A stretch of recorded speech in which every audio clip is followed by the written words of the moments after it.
Tala malu e whanua. Kai atoha lea whamalo mo lea taritari o e pongpong koin. He tuku o mō ngahi whatongia, mō ngahi lakanga ka mō mea mai. Ke tau kau he maalari o e whawhita. O i tauhi mo e ofa ko whai he mafi. Kai lawe ai whai koin. Olivia Mafua. Mau whawhita i lahi. Ko e whatutuku ne whahe he tangata. Whawhitai ko e Eiki. Whakaola e whatongia bea tu uta mo ui e a whakakoloani. Olivia, maule e whataha mo e sae me. Whawhitai ko maula o maare moia kotoa pe uke te kimoutolu. Whawhitai ka nohua whamaa oni. O na ngalo ni ngahi mea ofa. Ai ni utau fia he honi. Pea me he whanau mo whangamoko puna kotoa o. Kau maha whangatoko mo whangatunga ane. A tene ma tala mo numu ma ofa. A popo ak fia fituna. Whamooni koe kaha mau poto, na kai kaha mau iwi. Ofa ai mafi ta kau pea neafi a honi kai pehe ai peo e taingata. Whawhitai ko ke lawe koloa he ngai, taulahi koini. Mauri a pe ia whawhitai sisu. Ai tahi mo e ofa, ko whai ke whae koe ni. Malo a pita mo mea mai, ande lama koe ni e whahe ki kau hiwa a e siasipe mahal pe koe whangamoko puna pe Olivia unau siasipe. E ospe koe a pe a hokotule wahe o ngō whai whikau. A e wau o e aho, e tau toki hoko tuai, malo. Muka na whamoni tako hiwa e siasi. Ko fe siasi ko du kau kau me mo be bai. Kada kau mo be bai. Mo vai pe mo lo tfe mari ko tau tolu pe.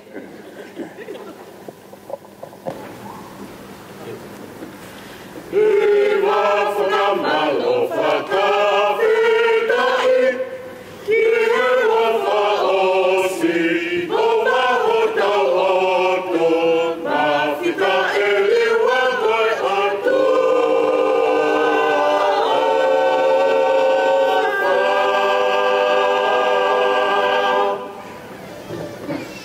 Kotoa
ngin.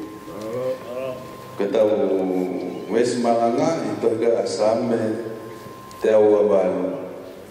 Ope menuya ke lalu kita ope menawahi ke siapa ayah wa ayah bayi menungai hala. Itu kekayaan ngawe apa lima. Jadi menuya be ayah wa ayah dari kiate ko. Itu tahu noho mai ne fafua be fal. Itu tahu fanau mengai. Wa Olivia o ka puyo ke anga makai e manu ia tangata ai au kone mana bahe ke sihoba e ta po ko e sihoba misayone peteke mamata ki hono rei o Jerusalem e ngai aha ko to pe o mo ui io te ke mamata ki fa na o fa na o pe mo me merino i Israel. Amen. Ko le mege o whakatapu atu le awhio, ai tolu taha i o tuai o taulo tolo tōna. Pe whakatapu atu whanau o Eiki. Whakatapu atu ki he Palestine mahalolo, pa pe he mo ha takulot.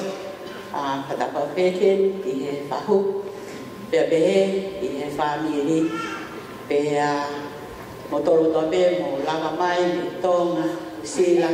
Pege tapa ke heo Australian o koe tari le ai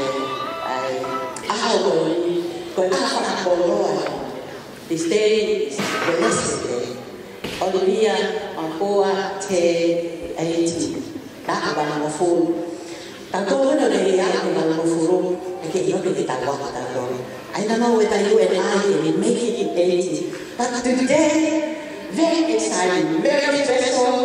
Olivia reached the age 80. They are the hana ye whakapipuri, ai whae, ai waire, pe hehe whiki kui, tanga whanonga whiki. Ko saame koe na e lawa ki e ai sake Julia, ko saame koe pia na mai behi e 80. Anga pia mai le saame. Ko saame koe ni, na e manatui maupe ko no hoa, le ai sake Mafua koe whai kau. Ko ki saame nia ai tangata Eiki, pia pasi mai pe koe, aia koe. Taimi kona te lawa koe ki lesi. What a blessing and a joy to see ki saame koe ni. Saame te aua waru. Ka papu te tō maha ki foi kaweina, if I have to have a little title for today's message for Olivia, what shape a home? You can answer. What shape a home? Ko hana e mea o mai i he api ke ne hana whakaluku fua mai ai api ka koe ka tau pehe ha api o whonu i he tāpua ki a otua. O kai ki ngata e tāpua ki a otua. O pēr tāpua ki a whangi. Pēsi waki. O pēr mai. O ko monu ia a ki nau tōku toa pē o ko mana mahe ki a sihowa. Aia o ko a ewa i hono ngaya.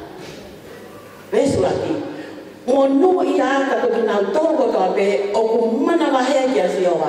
Ka ki na ka pe mana wahe ki asiowa. Ka aia o a ewa I hono hala.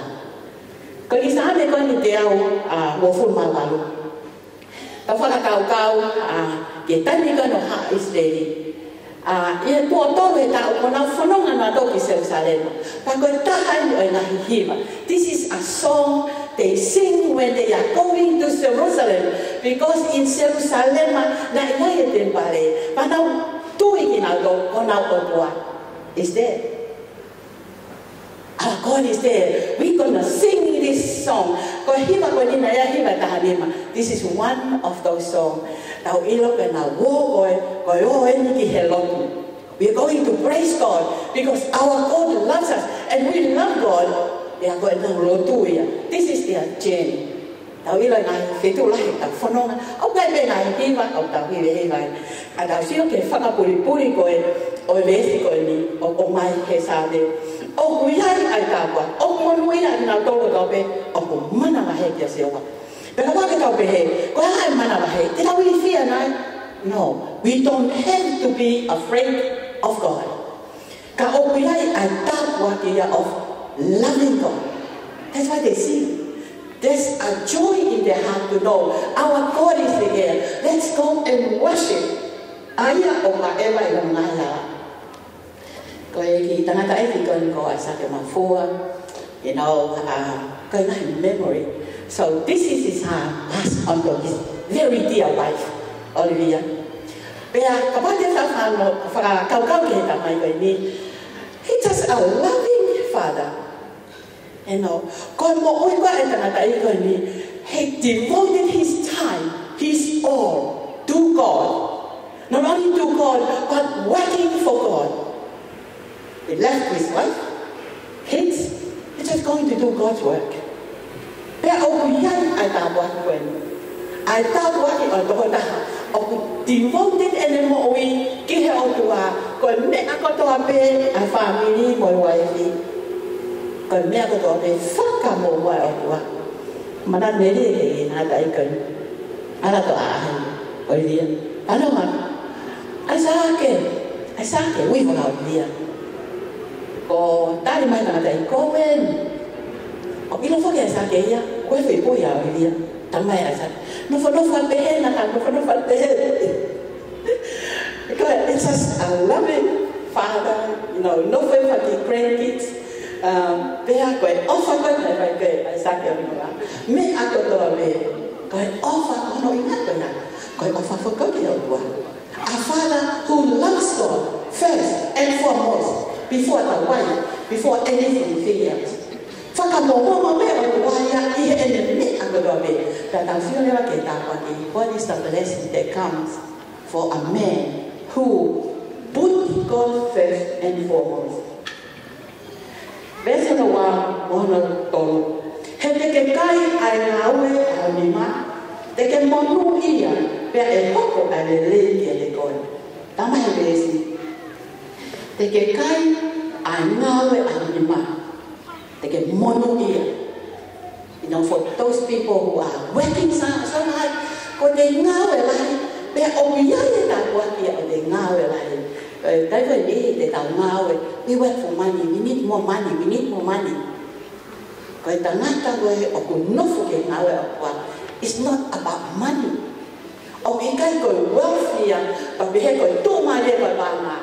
No. Fear God and loving God. Blessing is coming to his family. Ko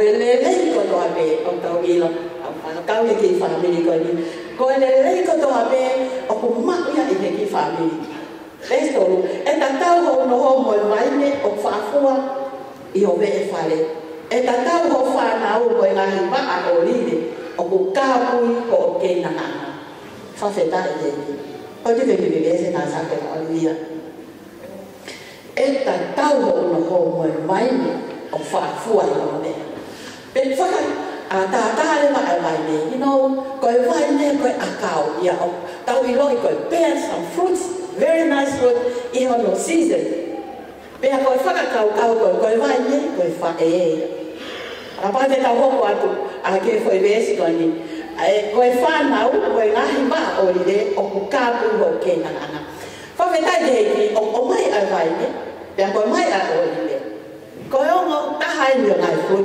very very nice แต่วิโรจน์ก็มาเอาล้อเงาอะไรให้แม่ตะก้อนเห็นอะไรเนี่ยก็ไต่มีตาก็ไว้เนี่ยก็ฟ้าก็ไว้เนี่ยเป็นแบบ branch ใช่ไหม branch ใช่ไหมเขาก็ไว้ฟ้าหนาวก็โอลิเวียโอกาสเก็บไปให้ก็หักก็ไฟน่ะอากาศเป็นอกฟูรัวเอ็นยังก็เอ็นตูปูแบบก็อากาศอกเมาอีกหน่อยกันก็ห้านั่นก็ฟ้าตาที่ฟ้าทำไว้ฟ้าหนาวก็ด้วยนายอสลอยเบย์ไอ้สักทีก็ฟ้าก็นี่นายยัยตาบัวเกียก็ไว้เนี่ยไอ้ฟูyou know ก็ไต่มีก็ฟ้าตาไอ้ไต่มีก็เฮก้าวสิวก็มาอีฟก็ตาว่าไม่หาตาที่ตาวันว่าyou need to get married you need to have children in the Jewish time that's the kids need to get married because they need to know they get fruits they have children but then they need to study the word of God bea I dai mi ta tau be ko tui ko ta wa ke no se ke fa na ko ni we let's see the blessing oi fa ko ene no fo be a ni o nga we for the children and the husband. Tamai ko Olivia. Kaya ni ko anga Olivia ka fetu. Kaya mau ni atoko na isa kaya and waiting for her to come and they have meal together. Kau dia bawa usia dengan wife kadang-kadang dia seperti ini. No, konferensinya oleh auha, dying because loving God. Dan kadang-kadang kau hal oleh fanal, konferensinya atau apa oleh fanal. Lupa kiki fae aku nofo be dan dia mau malolo aku seperti ini kan. Kau fanal is not a fear from God, is a blessing from God. Kapag kita siap kiki fanal kena Olivia. Kau tak buat ni, kau tak main nak tuai dia mau offer dia tua. Pea mau fae, bobo hati kehengau tua. Apa je tak siapa kehengau, pea maleta, ngau besias. Dan ya fikir nak tahu ke malu maya ke aku ngau fae aku dia, saya si, kai si. Kalau ngau auha ke kau ai fanau, pea ngau ilo pe ai mati aki he tak main, ai ngau Lagi ke ngawe ke mau ingat apa mau ingat be ai ngawe ke tua. Si asa ke pada fo tanaman. Kau tahu apa ke ni? Mau tahu ke apa apa ni? Kita kena tahu. Bukan ke behaya ke kau foto loi kau foto dia me tua. Dia kau offer ke jai. Ai kalau kau fikir kau mau flu offer ke tua ke offer ke siap loi. Kau ngawe kau apa kau ni yang mau yang sepani di o ne kai na ma be fo ki ia ne o mala la he fa na kai ta be ya o ko fe ko ana ko si to ko ngawe ko ke he ka be mo finisia you know dice o que to fo que tu vas dice to ke fa na be si o ka be ko ma le tai okay o fa fa ta wa be na ma na to be tai okay pure be fo ka o ni ya ka lo tu be ya Fia mau be aku awak ke faham mau na. Anak kau mau analyst. The school finish at the quarter past 3 should be home time before Olivia. May hear it or not, tapi kita ke Asia. Where are you? Kau toganga and caring. Kaya kita be faham extended up to the grandkids. Besi kau mau faham.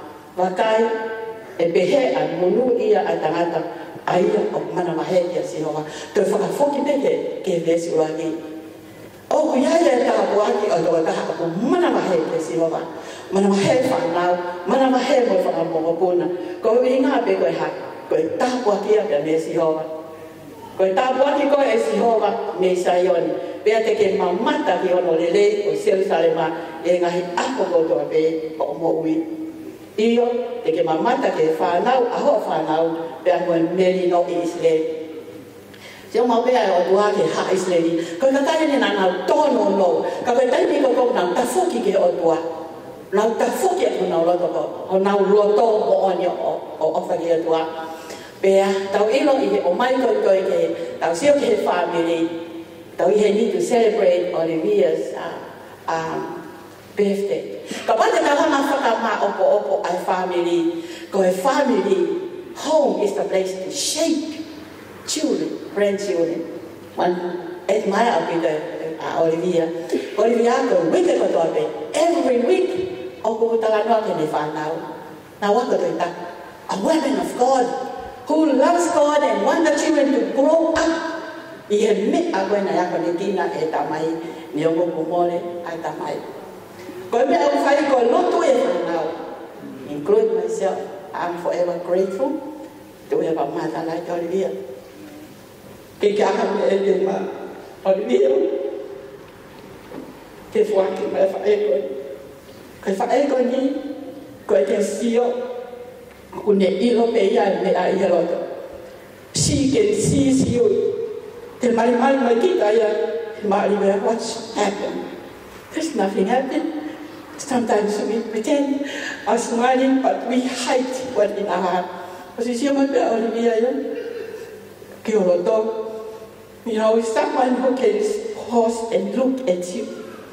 Kau fae o manamahi ya siyo. Ay fae o siyo kaya kay fanau o iloi. Niya mo palpalin man. te tau tangi ko, te uksi o pēr ka e koni o iu. Kai wha e, o nofu mau pē whiohe, kai ke ngā kai ne whanau, kai behe whake whangamokopuna, pēr tatawa ne kia sias. Pēr koia kau sia le wā, kai hā whakapuri-puri o wha e, kai whakapuri-puri o wha e, kai wha e, o me whakamomo alo.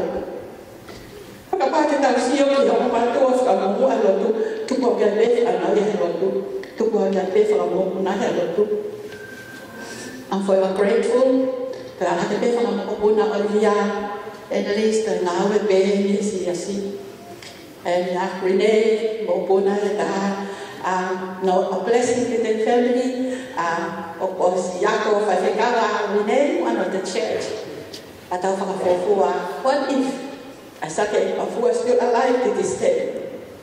I bless him. And they found out from mokopuna. Because usia, because our must celebrate life, because celebrate for Pitá Eiki. Kamasami manuaves awa hakopi mai ke ma whakafofua ho amautua mokomoko. Wai Tala monuhen ke Olivia, ko family, ko whaunga. Foundation is God in a family. If Jesus in a family, that's a happy family. When Jesus in a family, there's a happy family. Enjoy a lot of time. Go birthday now from Moimoi, go Latu, we just come and Latu in my gift for Eiki. The ave cafe too, go never Moimoi for Pitá, going out, go usia ave, go Olivia on behalf of church and our family and all your family comes around. For Pitá, go to go his hand, go to my. Sa ke tuku mai da te koe tāpua kia e ke ngata me ke family pe me fo ke kimoutolu ki siasi e a koe ki whes ko ngā whaosi shalom, peace, family koe peace is come from God ko me a tau unsettle ai koe ka ke ha peace in a home pe koe tau mako be a kaisi koe peace ia pe a whatawange Olivia. You know, this is 80. She can make it to 90. Kapau e tu ni whatokanga ke ngai mea ke kai tokanga be, tokanga kupia, sio mai beia ka tina to tokanga. Tokanga ma goyo whatawangi ke la mare ma nyoni ke whaitau pe kina ki tātou what shape a home, a mom who dedicated her life, her all to God. Shape e whanau, shape ia e whakapopuna to their destination. Our destination is the almighty power of God. Heaven is the home. Bây giờ bé đi bộ mà ta tốt và rồi tôi về đây mình còn đi con cái lối tự dạy để đấy ở qua yêu lên đó cái khi vậy thì ai now một buổi na again Annalise Aletta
There's not a day where you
I say que nai ke Latu ai ai te Olivia a fe ka to mai fa na ma mai fa mo puna a ko bi be ka no fe ka o na mo ka ka la mai se ko pe kiu mo ha mo all mo va kia all of you comes of the mau te Olivia te mo ono mai ko e tau e wala mo folo ke mo ia tau ngani ane whanonga mai ngahi aho o ngahi maka maere o ku manatu lelei ki ene mo ui mahina e hiwa ngea wala mo folo fia ui ke wha afe te au fitu mo folo ma wha mo i ofa aho e ua mano hiwa ngeau, hiwa afe, ua ngeau ua noa o ilo ka moe whato. Houa e fitu kilo, ma taha afe ua ngeau vai noa pai mo ui kata, neka, i e whanonga anga. Koe koloa me moe tāpua ke e ahoni ori. Tau maui heni kotoa pe, ke whai pea e whangamalo mo whawhita, ke huafa tau Eiki, ko sisu kalaisi. O tua mafi, ke kei hoko e mua. Ai whakawhita, na Moimoi pe ho mo ui, ki he ngahi tau hanga mai me mua ki ho whanonga anga, ke malu pe i hono nima mafi. Ke rau atu, o tua mafi, ko koe tui o ngahi tui, koe Eiki o ngahi Eiki. Koe whakatupo langi mo mamani, tau mau whakamalo mo whakawhitai, koe klauni o e whakatupu, ko kimoutolu ia ko ho whanau. Whamalo mo whakawhitai Eiki, ko mau kau i he aho whakakoloa ko eni. E kau na ngani ko ne whanonga ia mai e tau e walungo fulu o e whanonga anga. Mauilo bene ai e ngahi whaingata ne fulu mai ai e ne mo ui. Ngahi tauwha, pe mo ngahi whakatuta maki. Kau mau whamalo he ako eni. Na e hau whaki mai pe e awhiona a e ne mo ui. Kau mau whamalo mo whawhita ai ki a huafa ma oni. Koe aho o e fia, ke te kimoutolu e whamiri hanu katoa, koe mo e siasi. E kun mau i heni, me he ngahi tapa kehe. O e universie ku mau mo ui hai. Ke atu pe mau whakamalo mo whawhitai, ki ho huafa ma oni. Mau te kaki atu e ne mo ui, ki he nima mafi o e a whiona. O hangē pe koe sāme ko mau whanongo hai. Ai ngahi tāpua ki ku tae whalaua, ko fua e ene mo ui, pia ko ne mātā tono o usia i e ngahi aho ko ene. Kai ke he Eiki, o mai pe mua ho Tala ofa, i e tohi ko ia Isaia whango fulu mātā hapa me vesi hongo fulu. Olivia, oua te ke manawa he kua ia te koe. Oua te ke loto vai, he koau koho otua. Te whakamalohi koe. Te utokoni koe. Te uhapai koe aki. Hoku nima to'mata uanga tono. Whakawhitai Eiki. Kua malu e kaunangani ia. E kohono nofo anga koe nima mafi pe o e awhiona. Ngahi tau o hangatu ki ai ene mo ui Eiki, whakamole, ke tataki peia iho o hala. Ho finangalo pe ke ne mo ui aki, ke ne whakalau loto pe ki ho whano, pe ne fia ki ai, pe kau mai ai a whiona i ene whanonga anga. Hata ue uang mo fulu, mau hangatu ki ai, ke ne usia e senturi, kai ke Eiki, koe mea atape ai a whiona. mau te kaki a kia te koe whanonga anga oe mo'ui ke whanonga pe i he mo'ui lelei hoko atu pe ne mau ai fia pia whakamalu pe keresi ai a whiona a taki pe ia Eiki e mau tui whakapapau ko o tataki tene a usia ai api ko hewani iho o kau mai e hoko koe tāpuaki iho o kau mai e hoko koe monu ia iho o kau mai tene laka mihe i kuna kihe i kuna kai oa pia ko ke hare mai ke ave kotoa ki mautoluni ke api ko ke tala ofa tāpe kina kotoa ki mautolu sia si mo e family ko maulotu pe Eiki ke mau kau ngā whanonga pe mo e kau nangani te popo aki whetokoni aki o taritari teu pe e o hare mai ke ave ki mautolu ki api a more e mautolu no kotoa pe Eiki ka ke whakamunu ia i mai e mau katoa ngā whakamalo mo whakawhetai he ahoko eni pa tu ke mau ikuna pe hohua wha mau kore ngai mena klaisi ko alo ko mau whakamo ui amen amen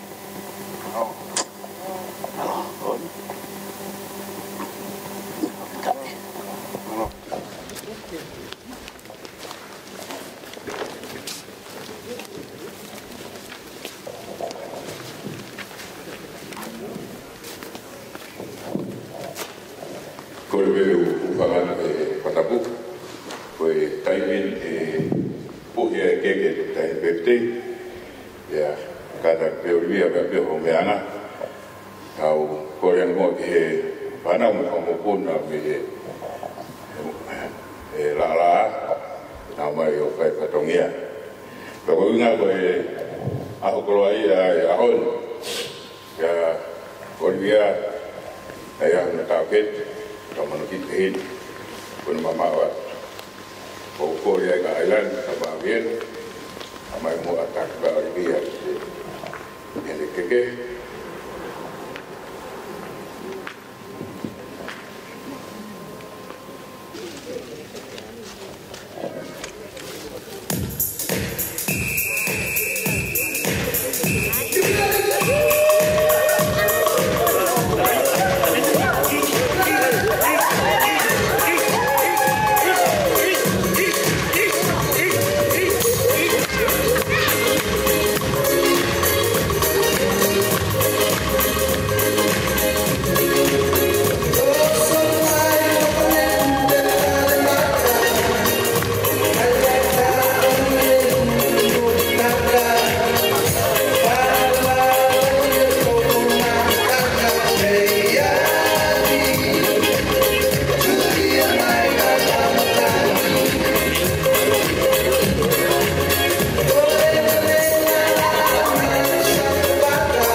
To you.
tau ke mea mai o whakawa te pire I lo ke a ospuka ke a tā ia ke kau ke whini hena o ka naisi mai sai pe te pire koe ne ka whaskau ke moe pahu ke top shade mai pi ia ke kau mehe ki na top shade mai mao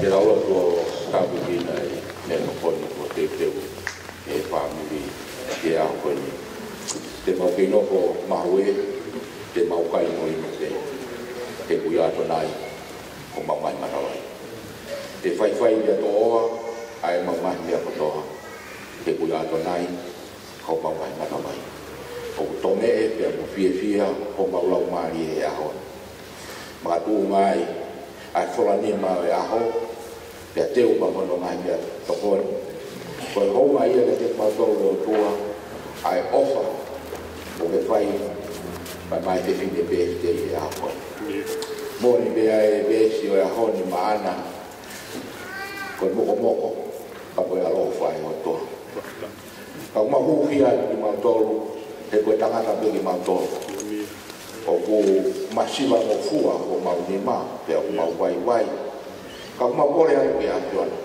ko u ko me to koni mo to na ki a ho ka ma wina sia ia ho e ka ma ha taula e ka be ka ki ma tolu to ke tā ko ina ia Eiki ka malo ia kai o mau sino ko ui ko hala kono ngā ka kono ngā whatongia o ko ke awhio I o mau wai ka mo mau mata ka mau whala Latu ki he iwi ko ia ho awhio ai o mune whai tā bikina ki mau tolu o mau Tala lo toai ko e aho I mau wai ko e aho ia mau malo e ko Eiki o tū ia te mau toa ko ia Eiki mau hanga ka monuia e aho ka mau lotu o pai ni wa ka mau Eiki ko te sukalai ki ko mau ka moe maloan o ata te pe ko sipe ko mo mi at pe heo ala ke pe heo ha we pe fo me ko mo sia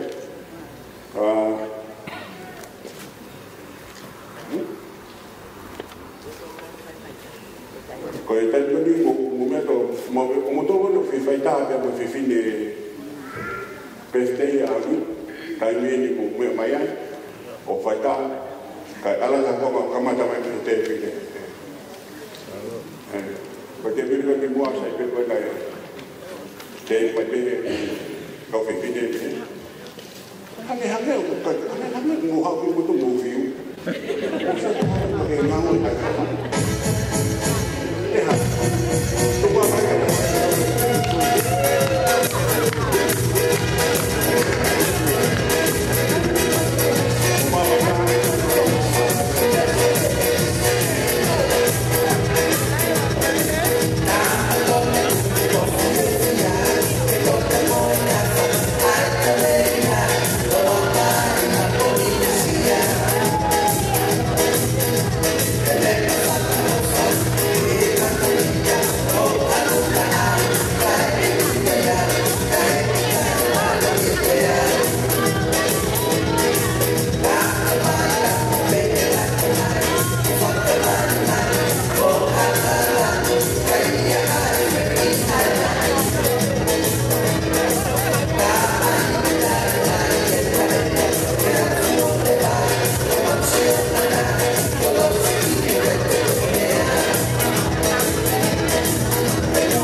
kotoa malona. Paula, kau ke ufana ele ngai fakapo sama fatamua kai lama ke hoka tiki fatongia ini ko he tainen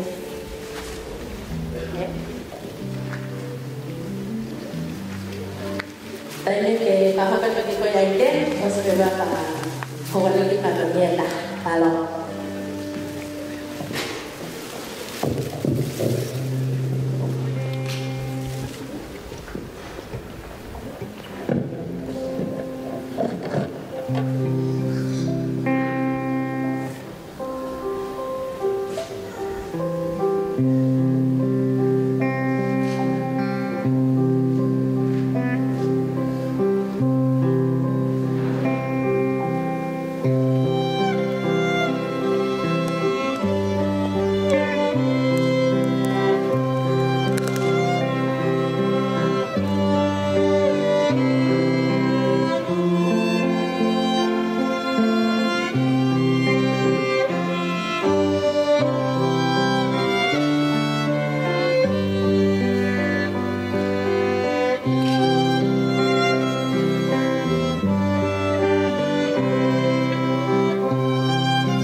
Malo te koi ai tem koi ya. Ko le pe hu fa fa ta pu ka la fa ho ko te ki fa tong ye kon ke. Ko ya ke te fine te te le a ko ene. Ko ke lo aki o fo aki ya ko ke lo aki ai Pevine birthday ko Olivia Mafua o fuaki ama ono fahu me tonglele ka hapai pele moala mahanga o ku hiki aki ai whalapaongo o ngokumi au fiaki ai puatanga ka mono kafpalangi pe afungani aki ai ketonga alo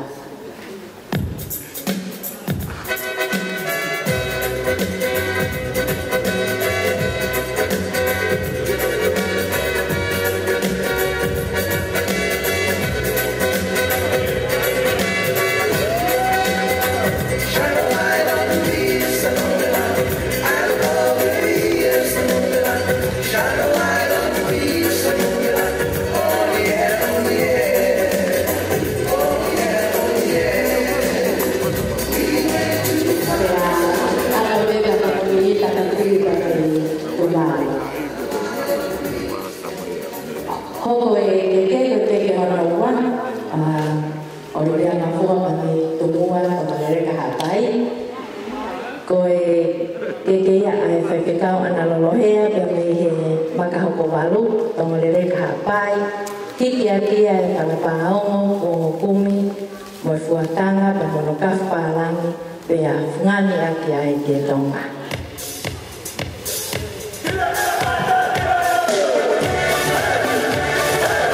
Koko lebe ke o ada ki finangalo ko ni ki fatongya ko ni pamalo bi to ni se pape anau ai faka ngangi ko ni ko libia ko fire ke kolo ko ni mo ke ko ni tu ko be ta fa ko Olivia ke kolo ya Olivia o fa to bi ta fire ke ya le se unga ki fa ko fo nga ya o fa ya te au na hangē pe ka fa na Ataki bagi keluarga nak aku tubuhan kita pagi biar tahu ya kak Olivia biar tahu dia malo Pitá.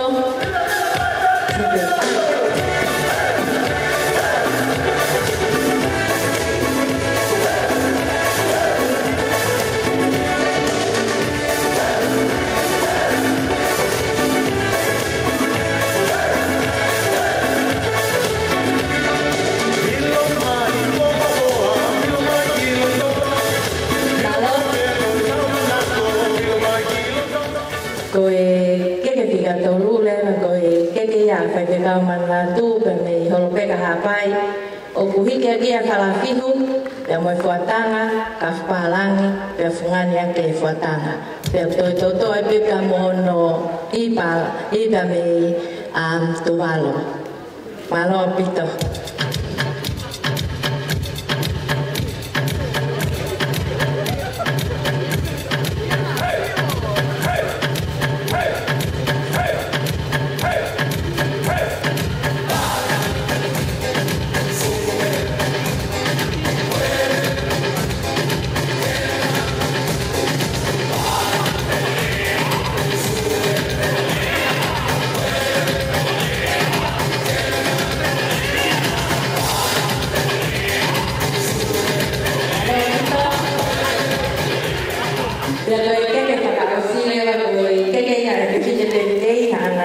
Olivia Mafua kami tunggu hapai, tunggu mereka hapai, tapi keke aku kamu au ke tofia he hoa ko ni kita mak fatah. Tu apa tu ngalau bicu. 1, 2, 3, 4.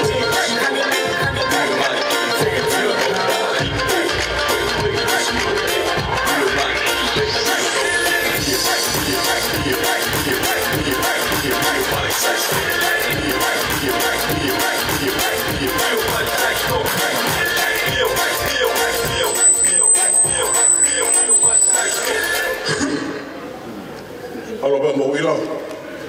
O buke ata au pitope e tau te pire hano hawhema. E ata pai ngamari e pe. O tōko na kue whema ke toi kakai atu e ata pe ke moutoi. Me ata koe taimin. E atu hene ki historia te pine birthday. Ka e atu pe hano e hine lahi e mareta. Hai Moimoi Mafua.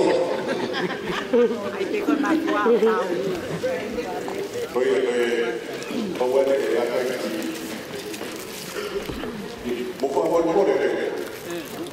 ai mo to mo i lo ko a ya ki kakai na ki se hangē na ki se dia ko ko la taha ko ya Olivia Mafua me fini ko island ni Samelok me mapito me tomarele pa ko ni tamsia pe ko lo to Olivia ke fa pe ni ko pe ko ke he mo to no ka fa pe si lo a to lo ho pe fa fitai la ha ke fa le na fa ha be ni nai o more pine Eiki pe more mo sisi pe mau fai ni toi pa fitai ha mau ra mari mau le mai nei he mai fanua la ne mo na mau le hala mai pe ka fie me fine Eiki ai fai ko ni ni se mai mau wa pa ko ya via hala mo mua ka to no sai ko to la ko ma to kia ko usia kakai ka ho ba ta ka kia pa de malo Malo, mọi cái phải cái bài đi cái này cái phải là cái history cái phi này cái được học nó học hay học ní, có đi biết mà phụ là phải là cái học ta bây giờ siêu lại ta hi phá, ít tông là lấy cái bài cái này mà tụi anh có mấy cái điều kia luôn đi, bây giờ Paula phải học. Ko Olivia ko ha we me fa na to ko no pe ko fika fa ya i fa na a me le te ke alu pe mo Paula fe hoko ko la hita ha i fa na a me le te ke alu pe Paula fe hoko ko island sa melong ki mapitoa aya ko fa e ya aki mapitoa ko MC ya ya honi o ko he ni fo ka ki pe mo no hoa wa i mapitoa pe mo no ngong o fe fine ko fika wa fa na na ka wa Olivia Mafua ko ha me tu ta fe hoko aya ku ke inusia pe ko no fe fine ko bala mo ta fa ku he ni ya honi hoko ai ko tonga fa ori fe hoko ko tamaya a Paula fe hoko ku he ni moia ko ni ha we moia me Brisbane o ku ai fo ku moia o te hina Olivia Mafua pe ko na malolo at kinawa ai ko o te hina ko ni ko mele fe hoko pe amo sei ni viviana lusen fe hoko ko usia ka sei ni viviana lusen fe hoko ko ha me tu ta waka ai ko fo ha pe moia ya o tonga fa ori fe hoko ai o ku he ni ha me pe amo mo no hoa se ni tina waka pe amo fa na mo fa mo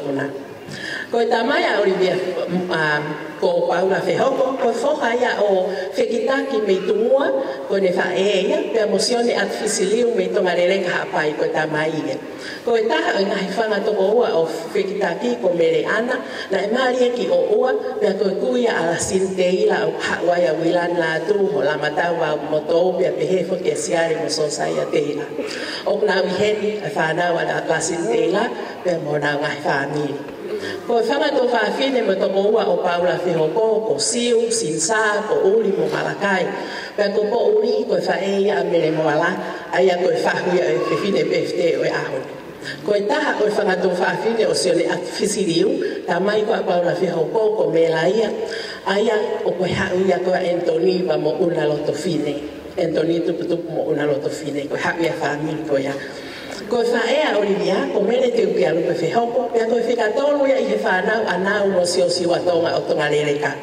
ko to mo wala yo mele ko fe hoko ko pase pa foto pe pe he ki he ko ba ko no to mo wa si o mele ko lolo he Latu ko fa o Latu se win Latu pe mo nan se Latu pe mo to nga fa na ko Latu wen yo ko tamaya Elizabeth uila mo fa na pe se win Latu ko tamaya emos Latu pe ko nan se ko fa ya akingi ayam na wiheni kata ko lahi ka ko mention at pe fa hinga ko wiheni ko tu to nga ane o mele te ke alu pe fe ko ko likiliki pe a ku ya pe ta henia ko to ko si o mele te ke alu pe ko amo ula kana ikai ki si mari ko Olivia Mafua na ma ho ai ke fai ka wa sa ke Mafua me holo pe ka ho ma mo utui pe na e mari na Olivia ke ai sa ke na no i manga ia he na fai ko ai sa ke i apia ko hiriati i ta o ko pe na fola wa toi ki tu walu o nga wa fa pisnare i he mot ko funa futi pe na fa ere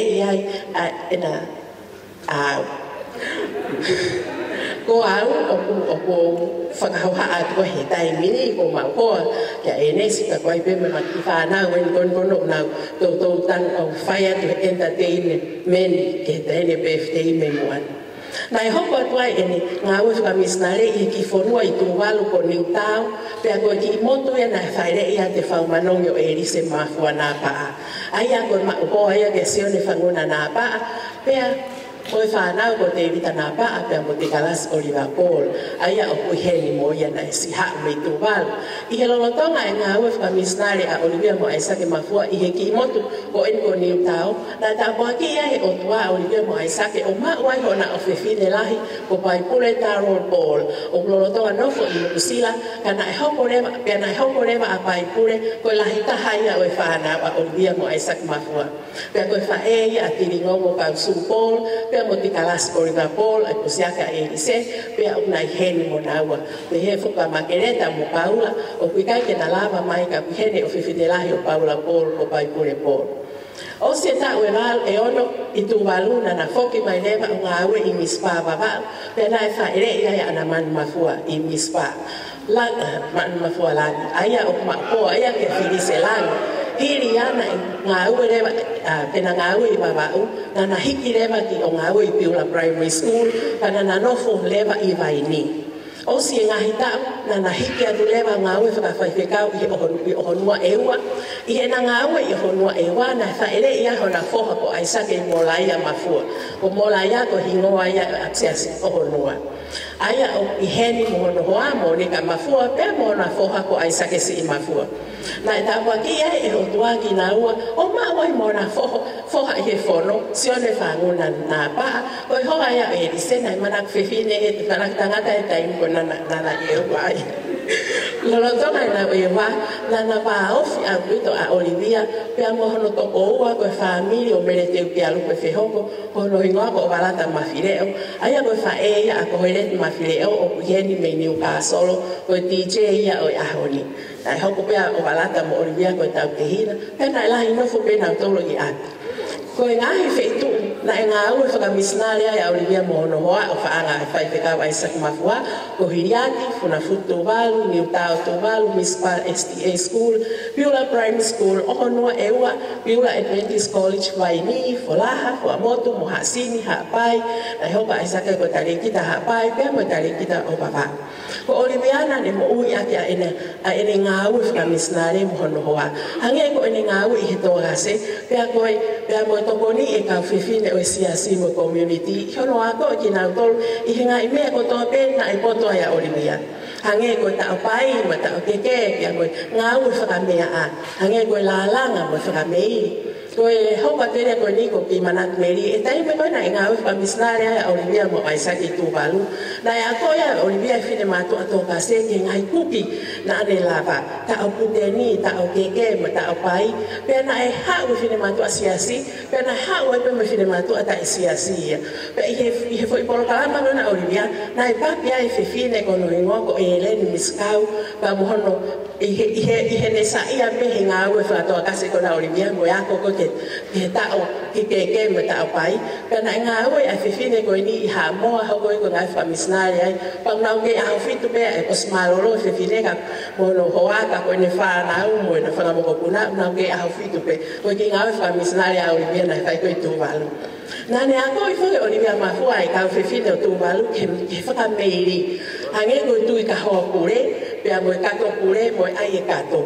Koe whanua o lahi e pure, ka ne keke na ngā ake na tolo i pure ha whainga me.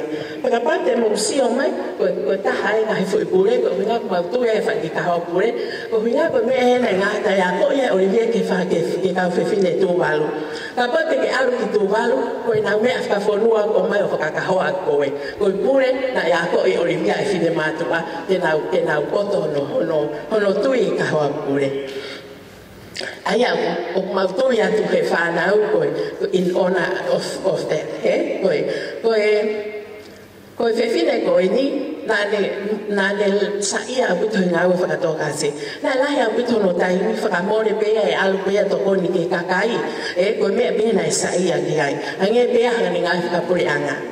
Koe ia, mam, koe ko ngā koe ko kia ko iai mautolo ke mau ngā koe i lotu na mautolo ke me mautolo mau ira ngā koe lotu ko hinga koe whae koe ni e koe ngā koe pe ana e ngā koe lotu hangē koe mau ngā koe koe tuvalu koe a kona kalasta ke o ke valu koe tangata Eiki pe na whaika ko kato he kalasi ko ne sian pena ko pulongoa ai lo kia ko lantia tarante he tangata Eiki kaya ko ka olo ka whaia ko alalo ta ko to pe eia kaure kai lalo ha o tangata Eiki ang uspakalongolongo kato te kaure kai mo tangi ko hinga ko ngau e pepile ko ni tamaya ko ofa pe ko no mari he la ia e aho ko no ako e fana ko ia e mam ko fa malo ke hele fili au ke ho fili ko ilo e peo o ko ke mo uia peo mo whanau ko e hape mea ko o nga whai o ke lotu ka ko lotu iki ke mo ui fuolo a ke hanga lotu iki nau tolu a mea ko nau lawa whai ko lotu ia ko e lotu pea koe o maru ke eiki e te tari o lotu ta whai ta po aki ke ngata pea koe ke ngata pea koe hoko atu ke whanau koe a koe a whakawhia pe mo whamalo ke kotoa ke nea ngatau ko a usia mahata o halu roa he amo koe a ko o whalahiat ke a koe pe me whakawhia he amo malo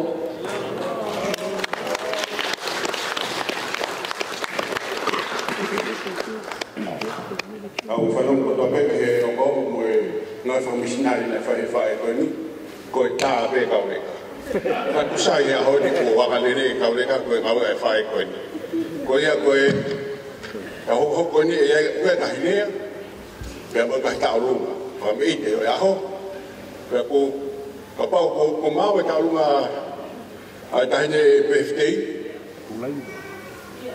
iyo koko mai a koko ni osi koe ia pa e whae pe a e whahu pia ka hoko atuai pe pa koe pe mga hita longa hen koe ngahi rea whawhawha pita pe rea ai sai pe poini pe mo wane au atoe whuloloa ko ngā koe ka mahi tangata ki whaita o ku ki mo ua ia he ua pa koe ia te tau tuli pe ki ai koe whare a tā pe ka koe whaita o ku kare te wakai tau ngan tu ua mai Put your left arm in, your left arm out, in, out, shake it all around. Do the okie and turn around. That's what it's all about. Oh, the okie. Oh, the okie. Oh, the okie. Knees bend, arms stretch. pia hange pe koe mena e rea ki a mareta koe taulunga koe ne whiwhine PFTI o kwhai pia no moko puna pia koe tahine pia a mareta ko ia mo mea mai lewa kilotoni he kai hoko ate tau ko kalama alo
tenta lunga ni e birthday ko ni ko tak mai ko ni ya kimu ke fai ta lunga ko ke fahu bele moala e lava tu peta tenta lunga ke uli e pare ai o fahu e aho ko ia pu ke ai ka anawa ya ko e anga ko tu ai ki finangalo ke aho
se ko nga ma ta lunga la to ma pene ma fa na mo tu ka ho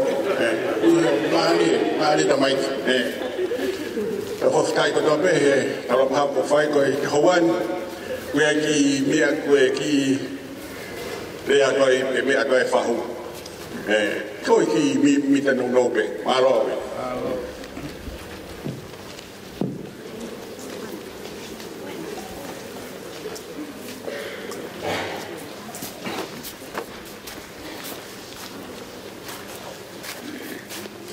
Kongole ufanga pehenai pakatama po osifai kau ki kaya pehani le whawhiawhia pe a hoen. Whawhetai ki Eiki. He maha o mai he a koni mo Olivia ki he a koni. Ko kuhingo ha whoko me le moala mamahanga pea. Ko e talo no tala mai via ku pau ke ai ke ulea. Muka ke uila po ka hame te ulea aki. Pe mai fua. Alu pe ko ha pe me te ke a o ke ai pe fai ak pe ia. Pana whakaukau au ke u. Fai ko ngalahi o whamatala ki he anga ki historia ko ni o Olivia ka ko na ko lava ka kato atu ia. E maleta. Ko kore pe au ia ke u. Whawhetai pe au ke Eiki. E tau hi ofa une fai kiate au ko ma Olivia.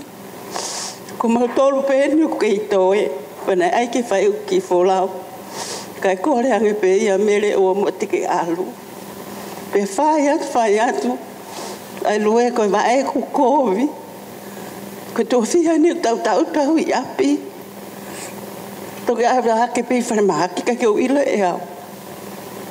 Fa feta be ke Eiki a ko ni Olivia ko ta o mai ke aoni. My heart is full of joy. My heart is full of joy. Ko ki le be ko no to ke le a ke a ko ni fa feta like ta Eiki. He ni keresi mo ni ofa. Ni fai ka Olivia ko ma ke te au talo e matupak ki famil masiva pe tongoleleka. Kana taimi no fala taimi ko ne huitonga ka fa alwa to ma failo ha ke mo Olivia. Pe mamena e fai ko fa alu e lalo pe o au pe ki wafu ko no fa malotu.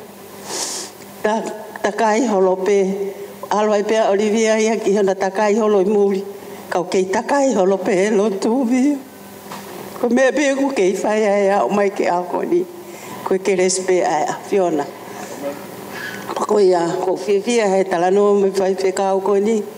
Ko mau mai kotoa pe me motu. Fa feta ai pe tau auha Eiki o ofa. Ko ni o si ave ia e tau hia e ni pekia e kolosi. Ko tau me pe ke fai ke tau fononga.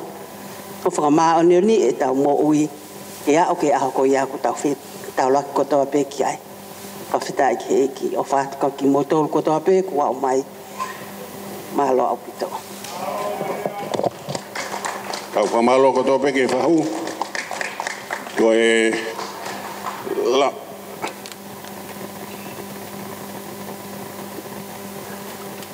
E hoka teke. O ke ku ki ta alunga. Ka ku toe maha ki ho mau whitu. O ke kaureka. Ko tahine ta alunga ia ku kai ke me ai. O ku kau atu he pu ke sitangi pe he masitua ma hau. Ko ku whala motu alahi pe ku hau. Pa e toki ha whainga maari e siwa MC ke whai ma ki ta alunga. Mahalo au pito whahu. E kai toi tolo ia. Tā mahano whasi. Ka tau alu tau tolo.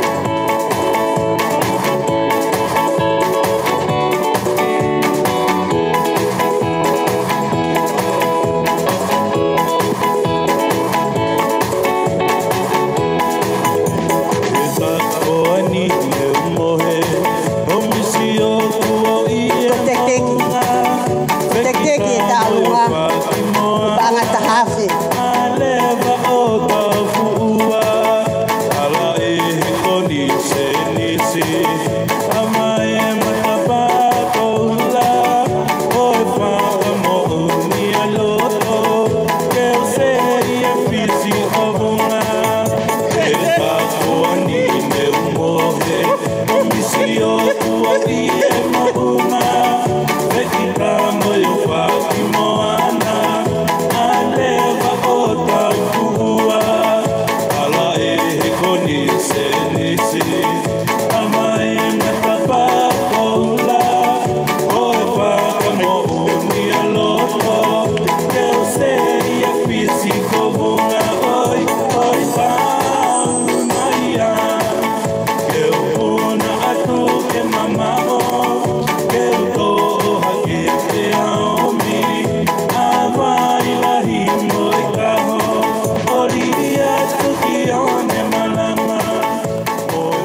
te tālunga. Pea ko e teke tālunga koe ni koe mea whae whahu. Pea ko moe panga i taha whe. Ma te au. Malo.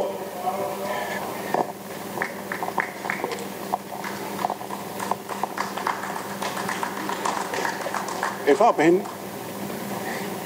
Malo pito koe mea koko kohen koe lea family whae koe o ai tane birthday ani. Pak whahoko tea e ana foto. This up with the girls them, the Caribbean girls them. Let me see your hands up. 1, 2, 3, go. When you want it, when you want it, when you want it, go. When you want it, when you want it, when you want it, go. Wookie, wookie, wookie, wookie, wookie, wookie, go. Wookie, wookie, wookie, wookie, wookie, wookie, go. When you want it, when you want it, when you want it, go. When you want it, when you want it, when you want it, go. And shoot, and shoot. Little shake, shake, shake, and jumble it, jumble it. This one goes to the girls them. When no make haters beat them problem. You whine when you feel like whining. Hey, pretty girl, show me something, something. Push out the breast and push back it back.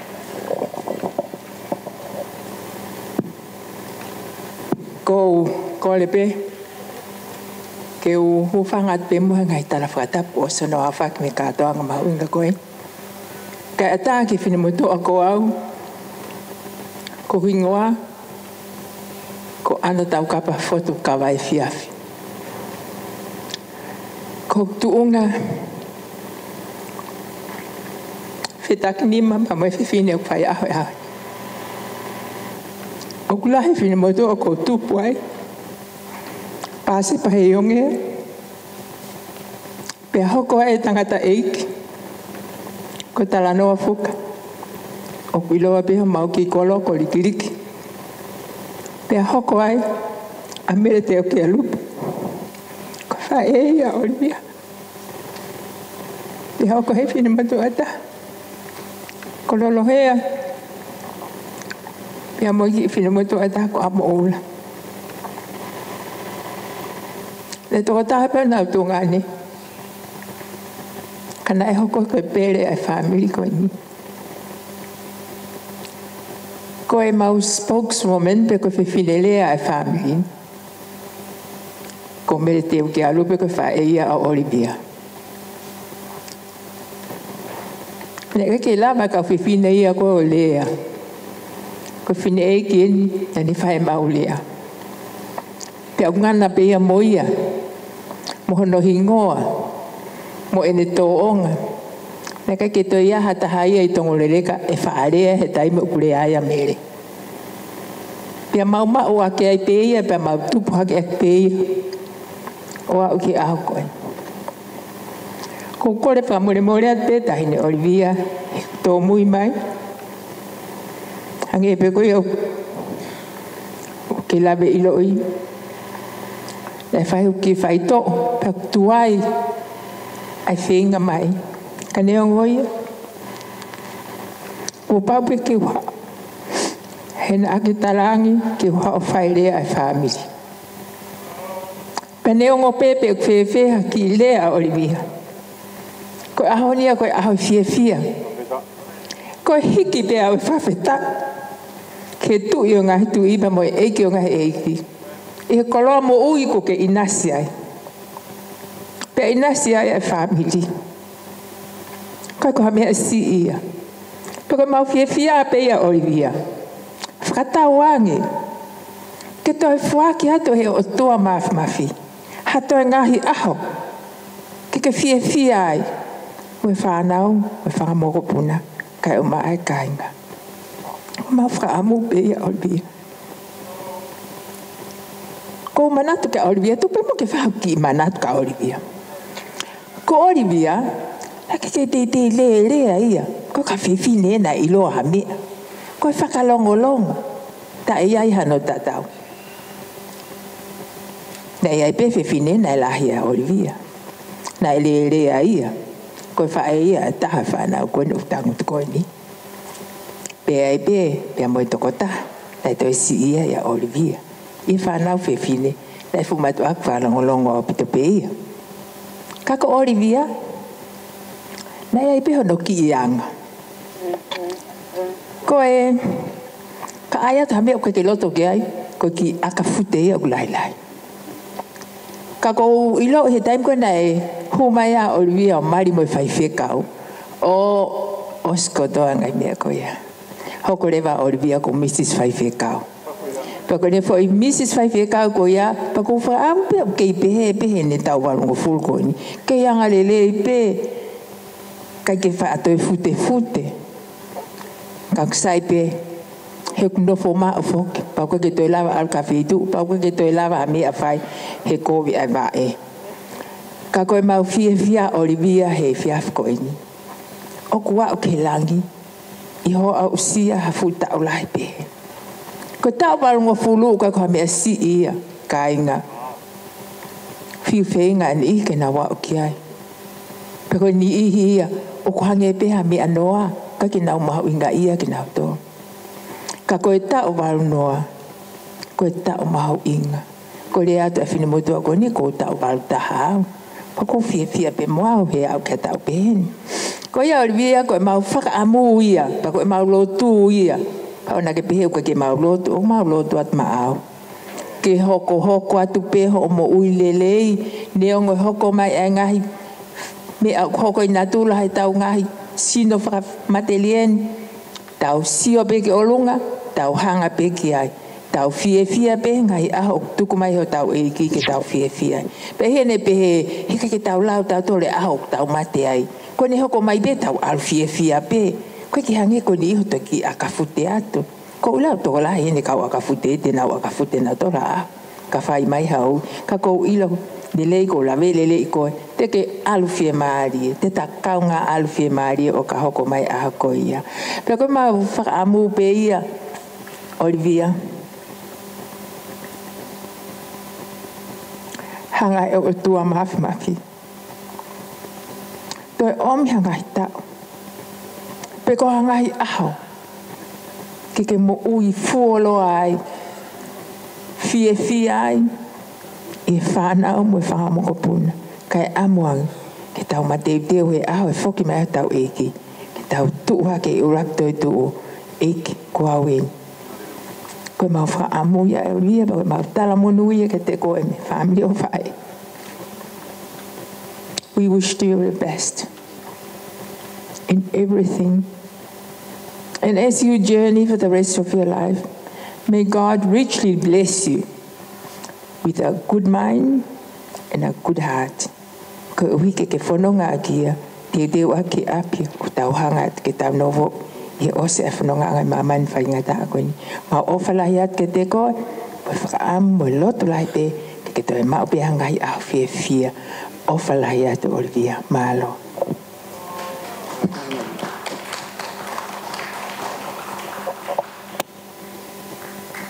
Pamalo kotoa beki he manat meri e pia mo erea me he family whae a Olivia.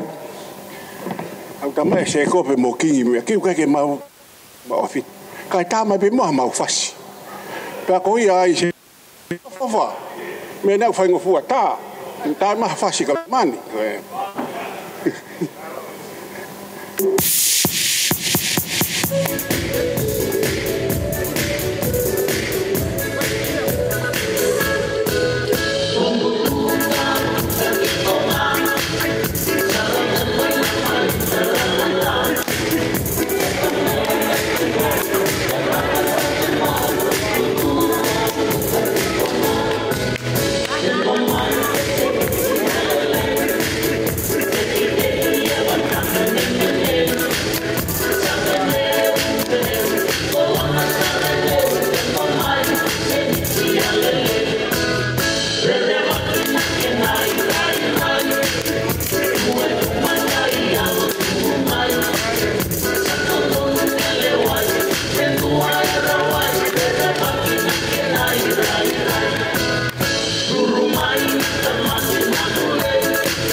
Malo pito.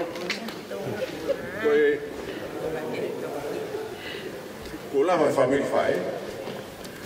Koe me kon hopo koe alunga ya koe koe koe le ai. Mi family tamai. Oli he aoni. Ani me apa fa ka ka tuia. La sini.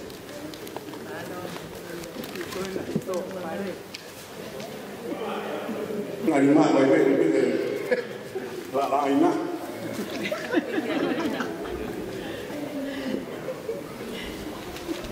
Ora ke ufangatu. Tala patongia mahuinga koe. Ako ufangatu lo watu tai ne birthday.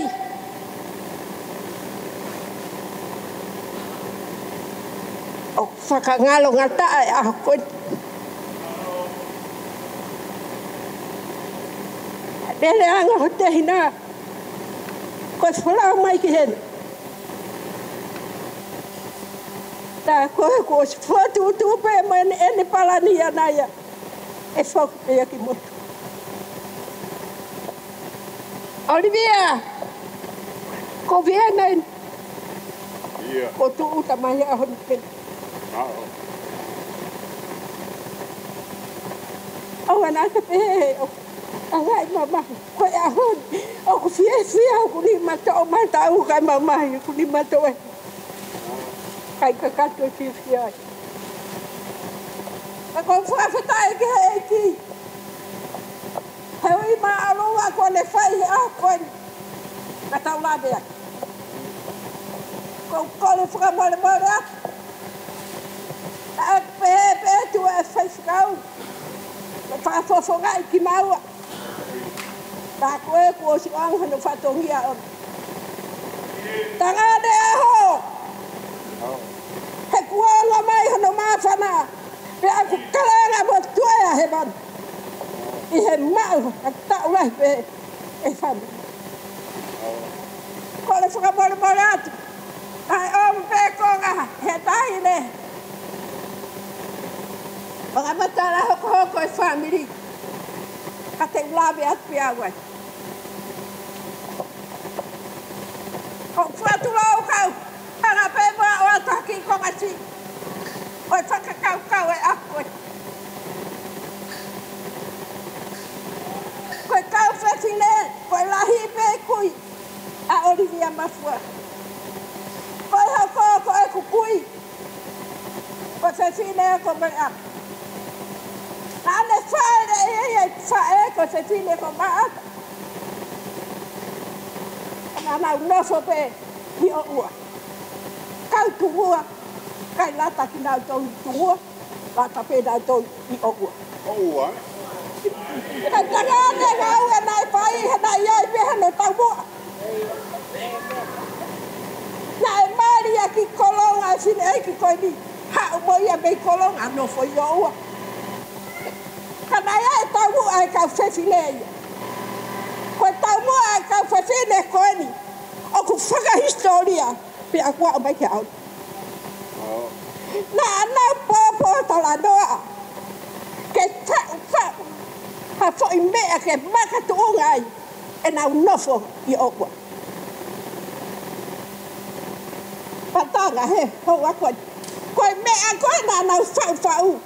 Koe whau ke whakatua situation ana i o ua. Ko taimi kona mawai wae lotu. Tāpuni. Ai whai loto e sila na. Kana alo lotu. He lotu e toka tau ataina. Kai ke tei alo e kau whewhine ia koni. No whope nau tolu e nau whai tau mua. Whakawhetai na whakaama si hawa tau mua koni. O mea whai whikau. Whikau ke whine Eiki e kukui. Mou no whope mou tolu hen. Hau pe tangata Eiki ke mao. Na tuu pai hala sio ka ano whawhekau mo kui koni. O si maru tuu e whawhanguia. Le o ke ua nata. Ao atu pe whakawai whale lotu hua whawhekau, tāne whawhekau. Alo atu a ko tae whawhaku. He atu pe kukui king. Hola. Pe aku kei tuu ai pe asi. Pe aho ko ia o au ki aon. Koe tamu ai na ngā oe a kau whiwhine koe. Nai whakatamu ape. Ke malo mui vai. Iha me. Ke nau lata. Ka nau wofi ai ke hei. Ia ni taina birthday. Koe tamu ai a tau whakui. O si o laia. Pia kutuku au mai. Where hono kau whai whakau. Where hono kau ngau e ke o. Ko tangata ia. Ai ngau e tai mana mahe nai whai. E kau whiwhine me kau tangata. O motu. Atu ai a historia. Oi whai. Ai na birthday. E ko whakamore atu ki ono whai whakau e ao. Ka atu pe mua e ku mea ofa. Olivia au. Ko vale au heria. Ka ke wila historia ke mea. Atu, ai ku manatu meria ki a o. Ko olina ne popo ia. Ki a aisa ke pape au fitu. A koe talu mea ia o au ki a hon. Kai peto ia haku situ. Hanga, taunu atu ai. Hasta yo. Pea ko ai ku hau ko ia. O au ki a hon di na fai pei vai di. Pai e mea kotoa vai di. Kai ke te foki aku. Kako e ku mea o whātahi nei birthday. Aku hai e he tahi. A isa ia mai whānoa vesto taha. Ko ia tatari kia siha wā. Aku whakafo auha mālohi o. Te ke pūna hake ake kapakau e whana i kare toko. Te ke mere ki au mere. Ei kaha mai mai. Te ke e meema. Koe a honi tai na peste. Whakamala ia seoma. Koe malahu tai hana tatau. Hakulama he malahu koe. Oke, puna ke. Ai ke puna ke tau puna. Tau, eme. Te tau lane. Koe mea fai a kua. Fai fai fai.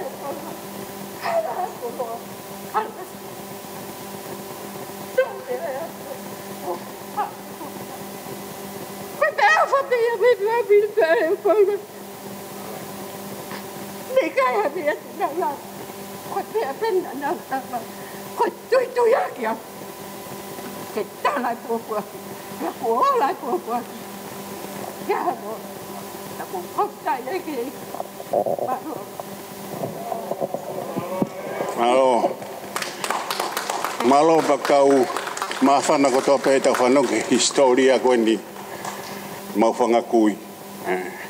Mau laki ho mau mari mai ko mau family. Koe family lotu e. Kai whakawhetai ho mau lau mari he ahoni. Koe ongo ku mau whanongo a kotoa ki ai. Peku tamai lasin o ka laisirin. Peku eke ha me ai. Tamai whakawhekai ko la mea tai maha fasi. Ka mai beha mau fasi o mau tolu ke mau ki tu atu peo kau he lau mu he aho. Ka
Thank you. Good evening, everyone. Good evening.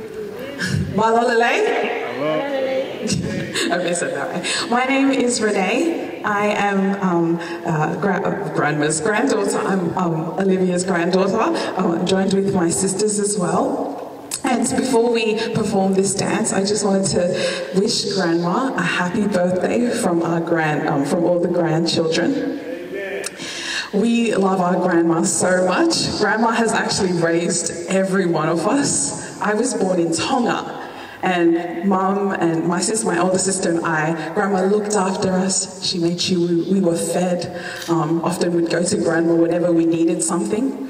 One memory that we treasure is that one thing I love about Grandma is that she loved Grandpa so much. And if you ever had to ask Grandpa a question, Grandpa, are you hungry? Where is this? All you had to do was ask the manager, which was Grandma. So you just ask Grandma, Grandma, is Grandpa going to eat this today? She's like, yes, this will happen, go do this. And Grandma would just run the household and you would feel so safe and secure because Grandma had it all under control. And we love that about Grandma. Another memory that I have with Grandma was actually when I was a child in Tonga, and the first time I heard Grandma sing. I don't know if Grandma remembers this, but she took us to her church, and she went up the front and she started to sing in a very high voice, and I had never heard Grandma sing like that. And I remember the song, I still remember the tune, and I came back to Australia and I said, wow, Grandma can sing. And Mum and Dad asked me to copy Grandma, and so back in Australia I was pretending to sing like Grandma. I would sing, it would, like, I don't know the song, it went like, I got it was the, do you know that song? Yeah, no, it was the song that Grandma sang, and I just loved to copy Grandma because Grandma was everything that I aspired to. So from the grandchildren, we love you so much, Grandma. Thank you for caring for us, for loving us, and for just creating a family that we are so happy to be a part of. And I know that in my life, I've chosen to serve and do ministry full time, and it's because of my grandparents, Grandma Olivia and Grandpa Isake. And so thank you so much. We're going to do this Psalm 1 item.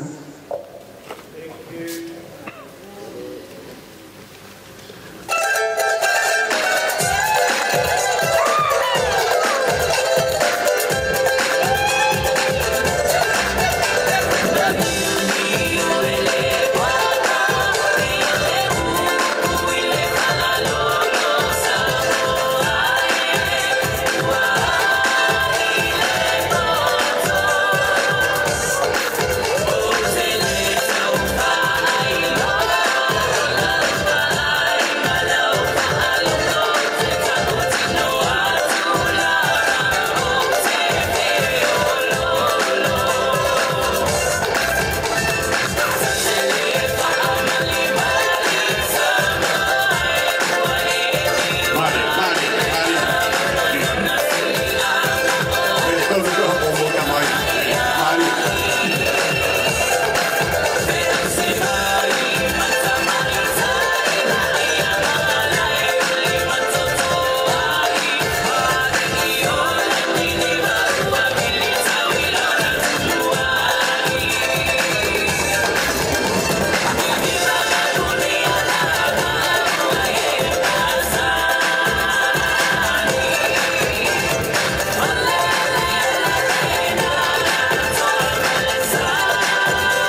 ko e mai whakawenu hau, tau mai e aki, aki o ki hua, e ale mea whaitaia heu.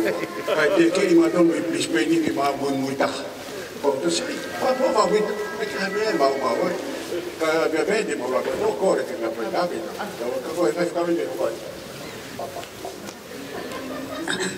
Pamalo ke kai mai ko ni ko ki talunga ko ni ko ki talunga ma fa no be o fa ke fa ko ni be a ka ta ki ko le mai me ma ka ko valu ko Olivia fo ko hawia me anga Eiki tumua be a ko no si talunga ko ni ko le ke la mai ko ka yo ngo ko tumua ko usia be a be fo ke tunga ni ko miki ko ma mai me ma ka ko valu ka ta ki ta i mai fa si ai ate ki foi talunga a doa ko ni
sai ma lo tu ra ba ko ya ko ki ko de ke ki hu mai be mo ha ani ki mi de wa he alu ya ngau pa ko ya ke hu mai mo ka ko pe ken to fa ha pa e ai malo malo be to ko ko be ke u fa te ngai dal fa ta ko be ko o singa wa pe mo ni he a to nga ko ni ka ta mo ko ki fa ma le ko ni ki mo be ke ho ka to ko rồi bây giờ nhà tôi làm nào vậy còn phải biết bây giờ hai người tu hành rồi mình làm cái gì cái phải học qua cô hình hoa cô là lột phi này hàng cái mình có này là về cái gì historia này này cô tôi khả năng mà mù làm mà mày đây vào cái món về mùi hóa xin đó mấy này cô phê phán nào hàng cái mình này là về cái historia này này cái family ko ni ko kimoutolu ni nai tupu me fine lai taha ko me lai pe ia mo tongane ko senat fisiliu pe mo penat mo val pe mo fine sisi ko siria ai ko ko se fa na uia pe mo la hi ko anga tu au mai family fa na wa me lai ko mal ko tu tanga tani ki hono tolu hono fa ni ko ko wi ko no fo ko imotu pe mo si ko e fonwa o ku kai ke ilo ia be ko to tanga tani no fiha ya ngai mau no e na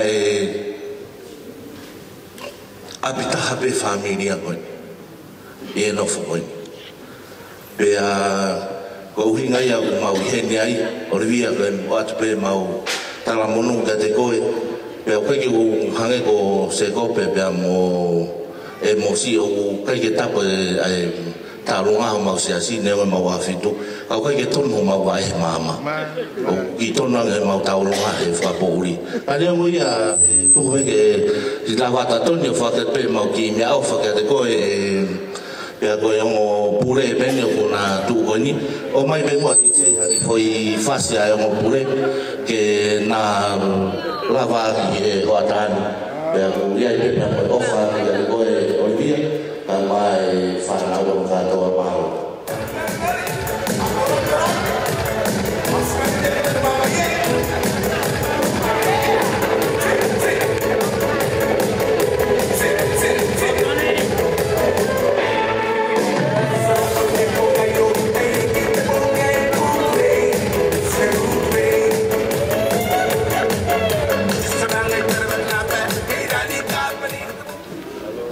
Malo katoa pehe ke siku saya masih aku ni aku hakui pe mai mo ni fusia abati he pe alu pa malo lah ya malo to koni pe malo manatu ki tu polo tu kona ko e ta ko ma ko e o finien no fica o Olivia e fa de ni idea e ko ele se napa oh, namai me me eu. Bunga fornoa.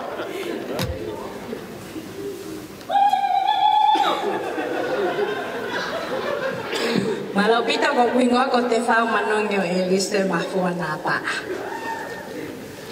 Pa malau ke Eiki he whangamali e konu tau maa o tau usia ngai e ahu whanau i o Olivia Mafua ai ko pai. Ko manat mo melie ke pai ko pai ko e fine lotu. O pulotu ma pe pai ka te ma tol pa mo ma tamai. Ka pa te ma usivi te ma te tu tak pe ka na wa ke na lotu. Pa pulotu e pai ke taha kotoa pe ni ngai loi. Ko e manat melie no ko e ngau e ma tangata Eiki mo lare pe ngai le ki mo a ko e fai fikau. Ko e mahe ngai fai fikau kai ke lahai. Pea nā maua ko e apia ko popila, apia ko nofuma, pea oku kai ke maa maa. Pea saya maletai ana eskolasipi. Ka ko au, o toi ngā koe mui, ka wai a hane, ko e foi whakahela taha na mokomoko.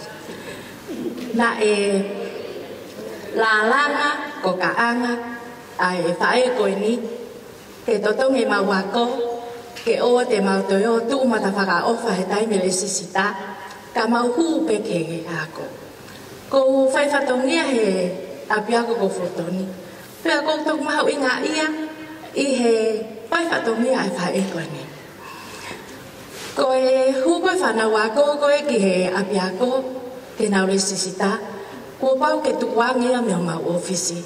Ko osi ata e nau mo ua he se vesta ko osi. Pea totong ma nau pese te ononoa a nau te boule ka lesisita. Ko e lai taha e whanau a kau ngawe. Oku kau ngawe ka siasi. Oku nau tolu nau lesisita whaka Moimoi. O malo au pito tai te kau o whaatu. Ko e tō lai taha e whanau koe e kau ngau e siasi he ngai misiona. O ngau tō le sita wha Moimoi. Ko e ngā tō tari ke klia me nau tō re kau tau pā ngau misiona a nau tō kuhu. Kau whawhetai o klau mali e, nei ke pehe i ki mau tōlu ia. E nā mau o at peo pos, mau pe ko ka anga, ta mo lalanga e whine e koe ni, e tō tongia ke mau ako, mo mau pese te ononoa, mau pese kakato, mau huwhi mare. Ke mau inga e ka au e taim koia. Tuk mau inga e ka te au e taimi. E kusio ke mata whaka o whai whana koe ni. O pehe, he monu ia lahi o oku. E kumau hawha e o whapehe. Kai ke ne tuk pe ke tangata Eiki koe o ngawe. Ka ne toi la langa ko ka anga. Pea o kou tui whakapapau. O contribute e mau. Tau onga koe ni. Maro lise.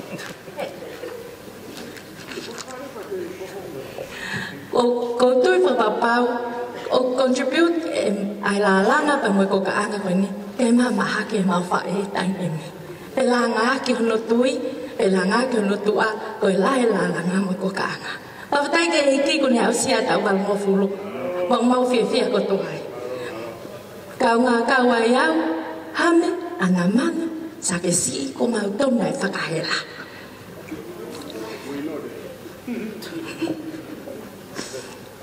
o ko hen to ta hape ya mo ki fo ha ko ni ko tingalas ko hoa ya mo ma fo ha ta ka ina si lava mai ka mau na si sio mai pe ka na ma o ha o fa la ya tu ya ko ma ko e fa e o fa ni o ne o fa la ta pe ya te au fa nau pe mo ko mo fa nau na pe ma re ta ko e ka ko o si lo o fa la ta pe ya o e wa pe a mau fa ma lo ka ko e mam e o fa la ko ke fa mak mau to la vai ke mau mo ui pa la vai ke mau au ke tu nga ko ni ko lo tu ya au ya mo papa tong mau ma ha o fa ka ko e mam mau fa am pe ke anga Eiki o ta po ki koi atu ha tôi ta o la ya nge ke tôi mo ui ke fa to ko ni pe mo ko na ki ke mau to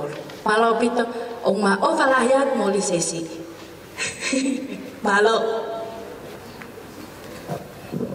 pito ko manat meri e ha ka na ko e kami na ako ta ka ko ko la mun fu ka ka lu ko de ko ya ko de os ko ya ho ko mai anaman mo frisi pe os anaman mo frisi ho mai saksi me mon fa me ka ura to ma pe ko de os ko ya pa to ki si hu mai ka ho mai me pa fo no la mau ta di fe mari e pe ma ko ke ha me mau kalau pe tau fefia ka o pe na mo mau e alu ki tau pe he na ka re ki li e ki li ai pa fu no la na ya pe no au ka kono ka ta tau hoku mai ke ka ta lu ma ko ni malo bi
Mafua Pea koi fica fa we ai fana fifini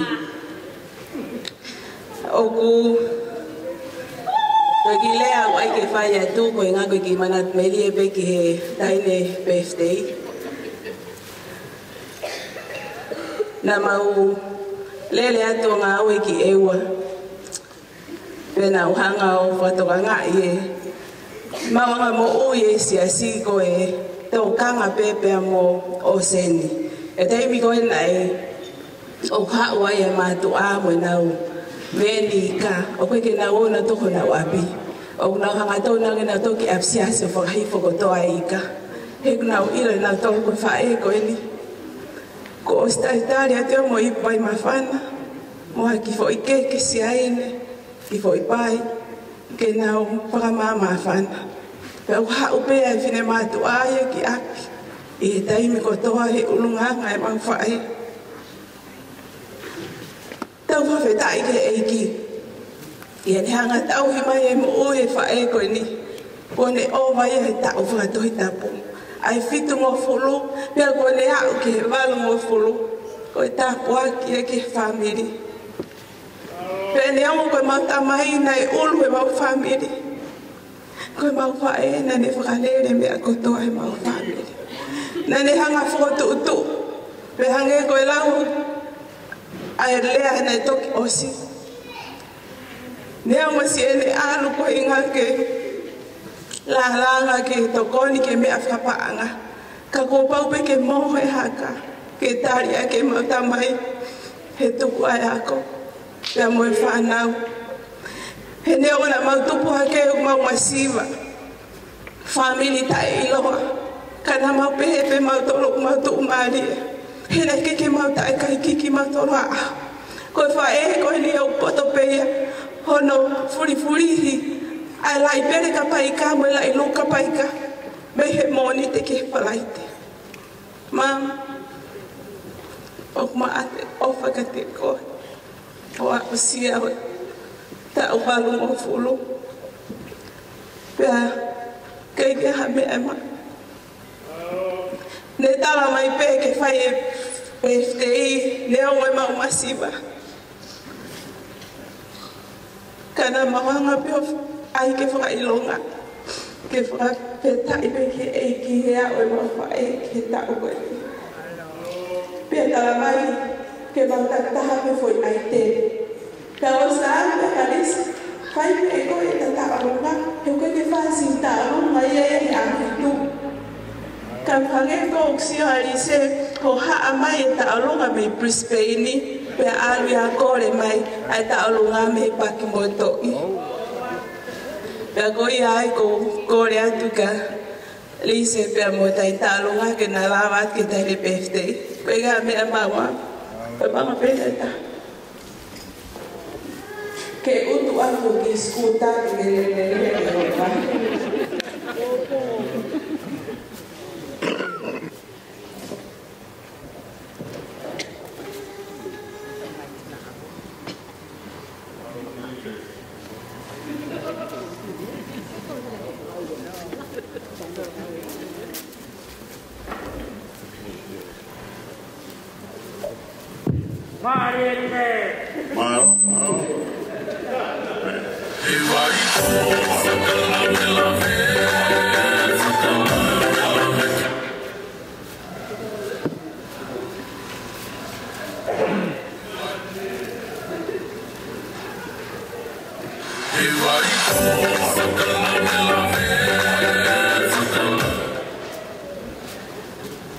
Mana DJ?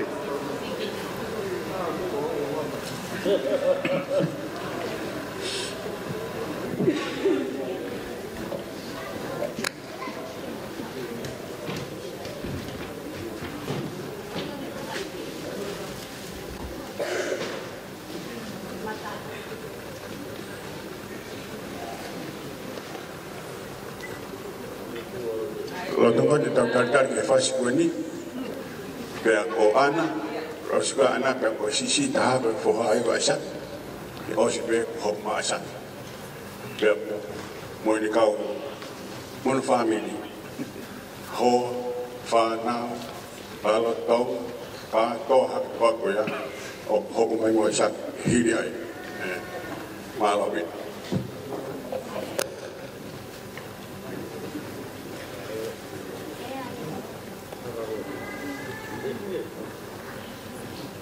Ai, eu vou dizer que vai ser legal.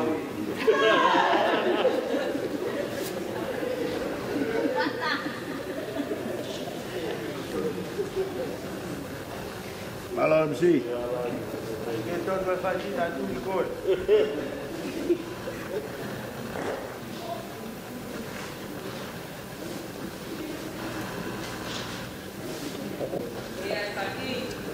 Paho foi kalau kita ini kau ni kau kan kita ada ini. Aku tahu bakal berfinish, kau berfinish dalam apa. Kau ini lamu tu ini finish. Aku bilang kau anda ni ala finish ya kau ni. Halo.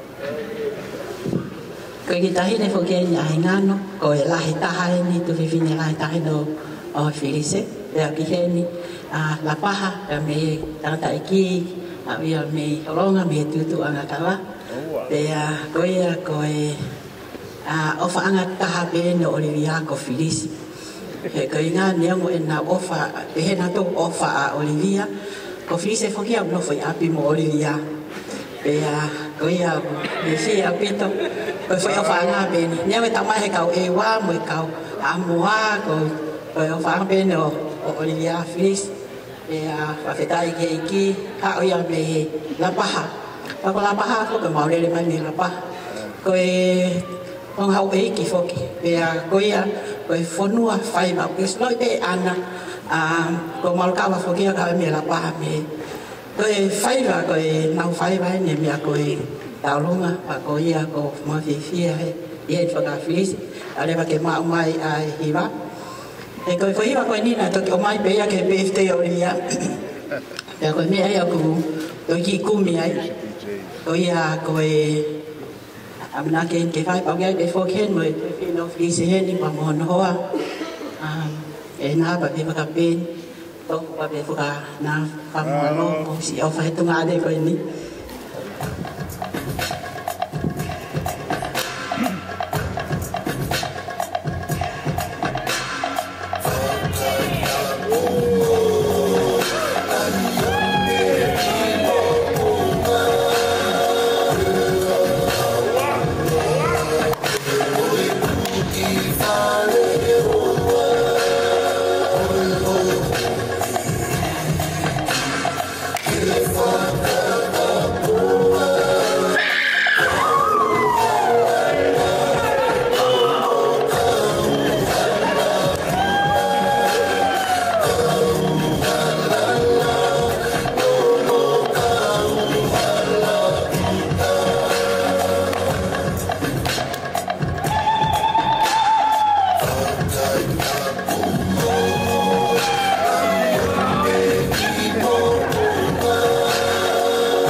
taurunga ni aku ke tape fasia os. Mari ana. Oia, mo be mai ke ko la vai ana ko hoko ni ko asaksi ia mo kana pa be ai.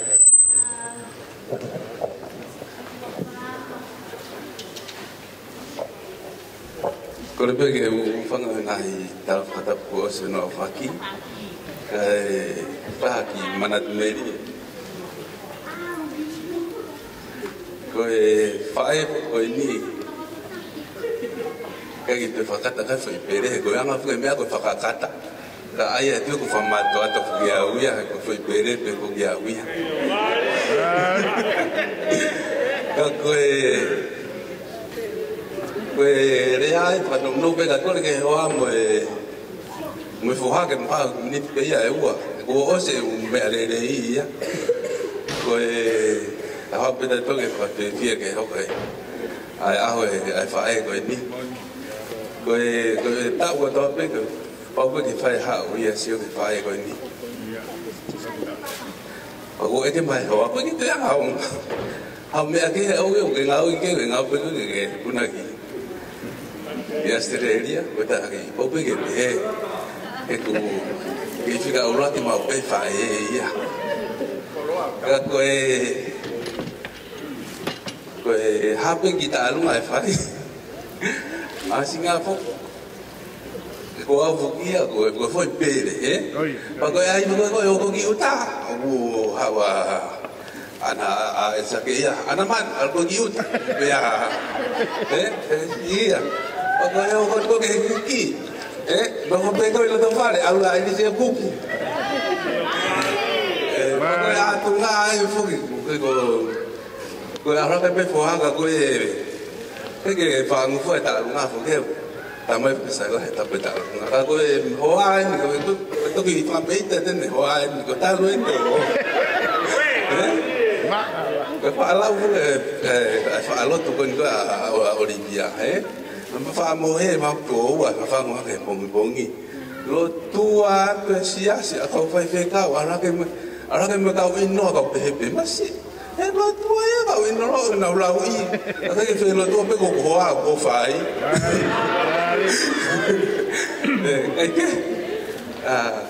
ma o fala ya tu Olivia ai o fa ke ta ko kina ko e o tua ato nga ta ula ko ke yo mai ko ke ta pe familia ko koi ke ma ro ko ke te fa ha mai ko ke yo mai pe ka speni ko ke mo kui ka ko he ko anga pe ho to ngai ai ke yo pa mai ka kakai ke te ko he ka ko fa ma no la ke ko lo ko fai ki family so a bi ko malo itu bolo tu au ya ke mo ui me a mai ke au ako oia malo opito ofa mo tau ki fai me ke te am ki family malo opito un fano ko ke ai ko pere a tu ko pere a honi ko pere a ni afi ko pere ko a ni ko to ko ke di fai de ta ro ba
Kau whamalo kotoa peke lawa e narunga e aisi aisake. Pea ku ngani whamahua e lawa aisake. Umoi pe aisake. Fute kate fui tolu ke whine. Koe whakoe koe pere pea ni asake. Pea whawheta iai. Pea ku pere i e Olivia aisake. Toi pere i pehe tamai ke whinea aisake. Aia e ne sisi o ne toko taha. Se kotoa pe. Ai pere ka aisake. Au tau whawheta iai. Ko e i talungo nu hoko. Ko e ngo uhike o toko nu whahoa.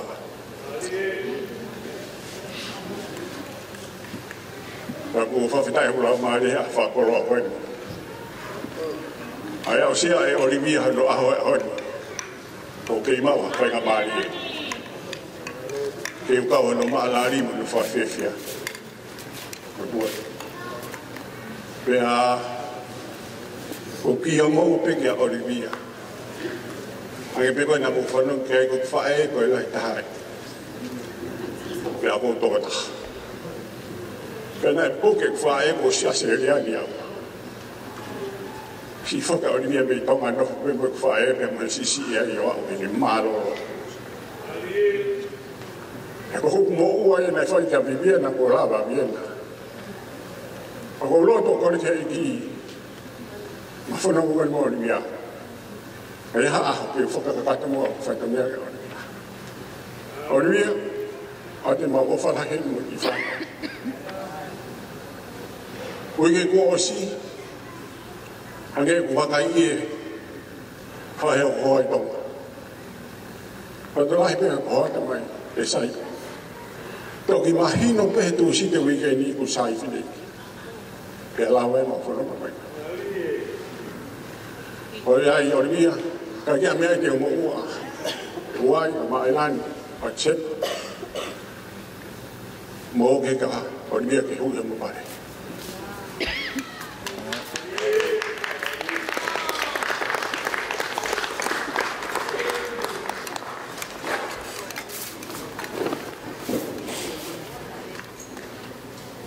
Lere mai wiki atu kei ko ki putu. Fuwa te Olivia Mafua, papai na mokomoko. Ama Olivia ka ho MC ka ho. Ako taka Olivia, ka kei doi uka taha sai ane mokomoko. Ama Olivia hape ko. Te koe koa o mai Olivia whai ho whekau. Kaya hata ono no, tuke whoke a moia, tūra la. O whala hea kuhene a motor whāmiri, pia moi kai ngā o whakatua ki tau wheo wheo awe. Rā mai mea toko wā e hame, tō ke tātua. Tā kuma whakamāro ma toka kei na whakau. Ke mapi a se tā. E ko hau pekau se nea alpena tōi mua ka teke pe ma toki. Pia koe a ku whawhitaya whakamāro atua e ka te kimoutolu, a o mo kei na hoi tau kaipanga, o whake hau whaifkau, manu ka maa ana, Fat ke whahu me mal, ka mai kau whaifkoe, kotoa pe. O tōru ka inga of, mea mai hoi. Koe vei hala koe, ka koe la hea ngolo koe ni. Ka tūk vei bua ke nā, koe atu peha ki wha meite. He nei mate ku wha eo te ke sira hati nā. Pea tōi mate mo sisi, Olivia pēmena. Ka kau mai pēpu hasi, for haka tēnā whai, o wha peke whiawhia ia mea. Tala. Bye.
Usia Latu Olivia Mafua no nguhonoa ya oku ongo e tuku e hoan e ko ko ai mo ta ke ai mo tuman e mo te hina si taha Olivia e ko ya ai o nge tara noa ko pe ua e me ko ta ko ya ko le Paula ore va mo tu siga o se ko karama Olivia ko pano mo he rea ko to fa pine mo kitena Tala ko pe Tala ko ya ko le ko hame fo kala ngari ai ya ke to ki la me ke ya mo atu mo ke ko velo ke to e taha o e mana ku meri mai ka manga ko ni ama no au fanga ia e kakai to la mo fa na wa ko piula i kai ia kinga tot ana na no ko e api ni o ma o ya ko e piula Olivia ko una na ko ya ko ma ko le mi puspein mo fa na hala kinga tot oi ova kai no fo no he ko tau pa na o ya papi ko na le mai mo ava Koe Tala ai merie, ai mea na kai, ka maaho o hoa. Lawe monua ai ni, ko iai, peitu unau iai. Koe ni o kou whai pe mea weta tau. Pea, polkalama koe ni o kou, ma whafukunga ea toa hame tūto tau peok. Hatunga hani o kui nusil. Ai o iai ta hine ko Balmot, ono moko pun. Ha maa, tonga peok, toka ua peho, tunga ne, au i hini a Paula. Ko hingo e ho tamai. Ha maa, si taha na ikai e mai. Ka ko bibien e peok. Nau tok tanga bien e tau kosi. Ko mea upi te ngā ui e mukua. Tuku mua he ori bihe, vete au te ngā ui he mukua he. Ka taha e whanga aia ke wanga wha mei te ahu mahu inga koe maha. Ka nau o palani au ke whaiwa pea me he kamata a peos. Ka ke tutuni e ai kau whaipo ka ama hau hofua pe ke te uen hoa ua. Koe moko puna e no hame tutu tau waka. O whakateu te ki koe. E mea atu mua atu ai talunga o hongo tunga hane mo e tamaiki me tafu. Pau ko halo fia ai whiohi angani kakai ke ifo homo kai pamboni pore ang matoro. E mea ngoi velamo e momoko ak mau fia pe ke whao mau whatongia ke mau me tanga.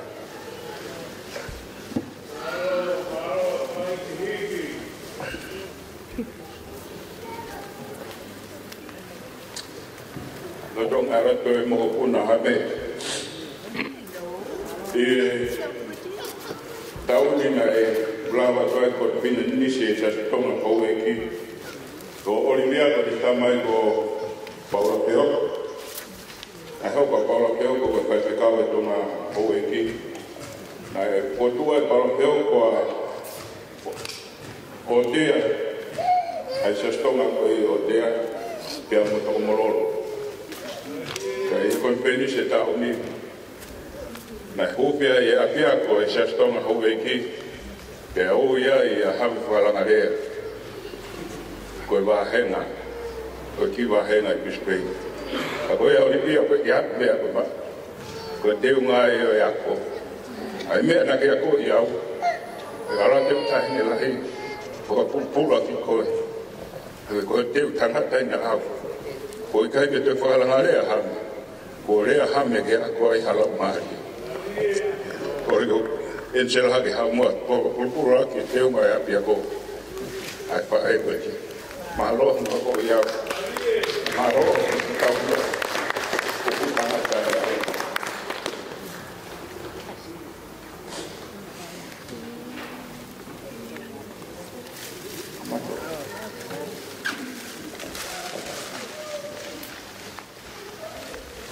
Koe maura ki ai te mi koe te whare a pe Olivia koe ai te ake. Ake.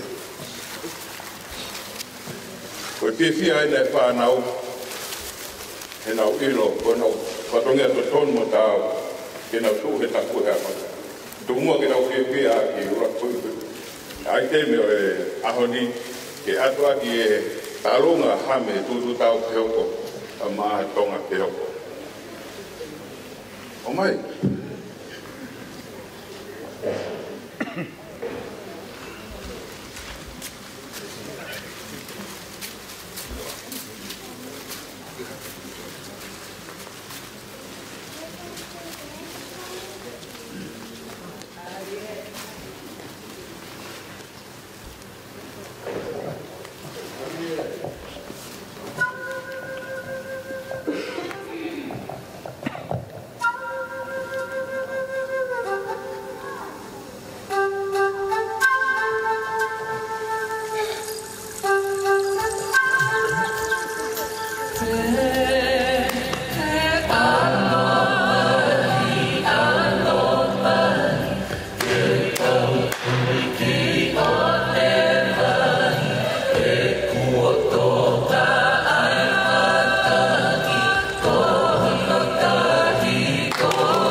Olivia.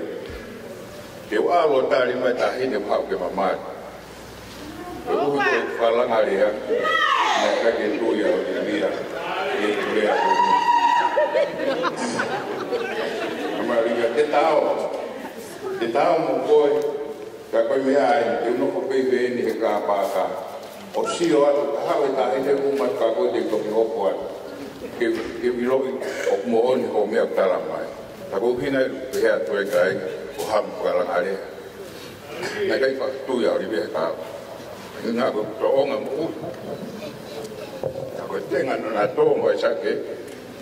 Aku mau. Penat tu begi otua. Kita ini tu mau ya. Aku kau patu hak ini bertehina. Faham hemi aku ini. Karena aku lau pak, aku ini mungkin amat fikir pak nau, aku pun nau lau. Pasal ini hoko nak aku lawe aku Olivia mitong lelek. Aku ini aku ni ilo kai watong lelek. Aku talu ngai ni tong lelek aku to. Aku ave ke pak nau, ke nau hoko. Pea mui nau tare niki. Nau lawa koe tā mo mea reasi. Tare niki. Kore o pātou.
mau mana wa mau kusisin.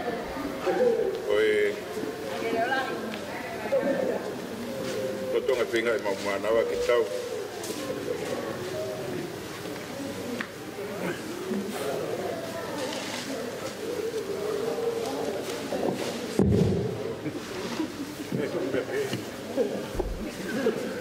Potong ai pinga pa nau ke mau e no mana wa. Hola papifia pea hangē ku lawe ne nai na lele ko penisi ko to alu ko na u tonga e tau do sio to pea na lawa ta mea lawa hiwa lawa pai wa pa tonga au na te lawa pe hi pa roto pe pekau tungo ke huwa to ki po hiwa ko hiwa na pa he ala ko fa pit ko hanga mo mo fa na o hiwa ko ni ko hiwa fa igual na mo alu aki e sia siki ki tonga e ko pensi na solo ai ta he ne ko di vivir na ko lo to ke o mai ki sia to no ke ga ia ko wow ko na o na ko ia na ko na o fa he nga we ai Eiki ai na o fa ai ne mo ke o fe e tu go alu ai ko ke o fa he nga we Eiki a ke tare ni o po ke o tua ma ko fa na ke leva mala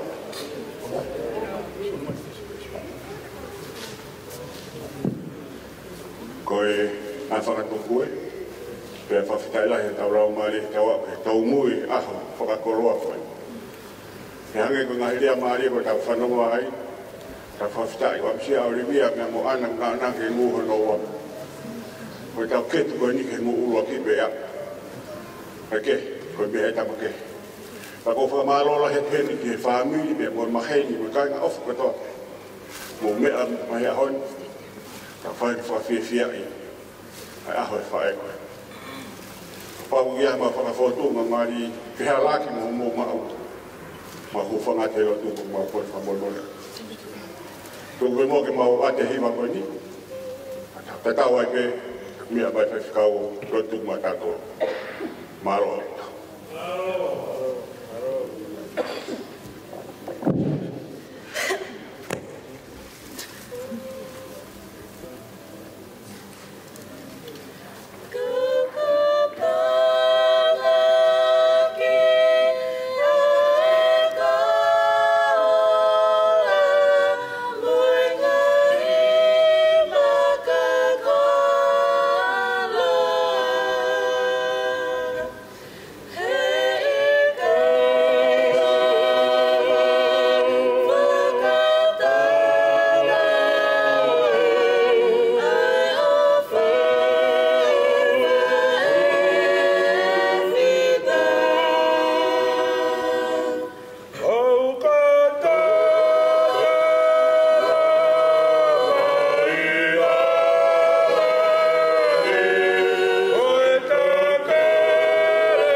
Kataki mai se kope uhila ke whaia tau lotu tuku. Olivia, te tawangi hanga o toa Pitá piki ni koe, te toa ka ana, ka beho ki e manat milia ka toa be, ko Eiki be. O whake ate o toa ngai tau lahi, ta who omu ngai tau koko ata, o whanda pila, se kope uhila. Ke tau lotu. O tua mafi. Ko mafi e ko mau. Mata tono pe aho. Whakakoloa po maha whakawhiawhia. Ko mau kau whatahai ko e whamiri. Ngahe maheni. Ono whakalangi ia e tauhi. Ngo e ofa mata tāpe ia a whiona. O whai mai kau nanga e aho koen. Mawau mai ki he piriote o e mau whakawhitai pa mo e whakamala o e aho koen. Tuku peke mau whakafoki atu. Ai ngeia pa mo e langi kotoa pe. Ngā he whakafotunga ku whai he aho koen. Ke a au pe ia. E sihova. E kuilo papau ho mau loto. Ka ne tae oua e a whiona. Ko e noa pe. Ai mea kotoa pe. Pea koe uhi koe mau tui. O koe te mau ilo ho mau amui. Ko a bongbongi. O ku tae iloa. Kai whakawhitai e ku mau tauhi. Mau loto. Pea mau tui ki he o tua. O ke toka a whio i ho mau a pongi. Whakamore a lao, maka tuunga i e tauhi pe mo e tataki ko ke whai ma e kaunangan. E ngā hi aho mo e tau ku mau situ a pe mi ai. E hiri o ai, ai mau amanaki. Ko hi ko e kahau pe mo e a bongbongi o e whanonga anga. O e kaunanga ko e ni mo ki mau tolo hono kotoa. Mea mai, ai kāinga pe mo e whamiri pe me ngai potu keke. Ko he ngā pe koe makatuunga he mahu i ngā e whae koe. Ka mau ka mātuku, whoke atu ki a mau ngahi. Whamiri i takta. Whakamone a laho ka te angelo. Ka whoki lerei ki kimoutolu. Ngai whitu keke he na mau hau pe mi ai. Hai whakawhau taha ki kimoutolu ho meri no pe mo o wha. Ke ua na ngata e hone mau whiawhia. I he whiohia ku mau whai. Kai au ai pe o lau i kuonga pe tai ngata. Ka mole a la ka pauna ku mau whakafotunga au kai tai whiunga. O tai tau ki a whiona. Ka mau hūwhanga atu pe. Whakamalumalu he kolosa ka reware. Mua ka mau mui atu. O pe mau lotu. Ua whapeho aloko sisu klaisi. Ka ko mau whamui. Amen.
Bawa.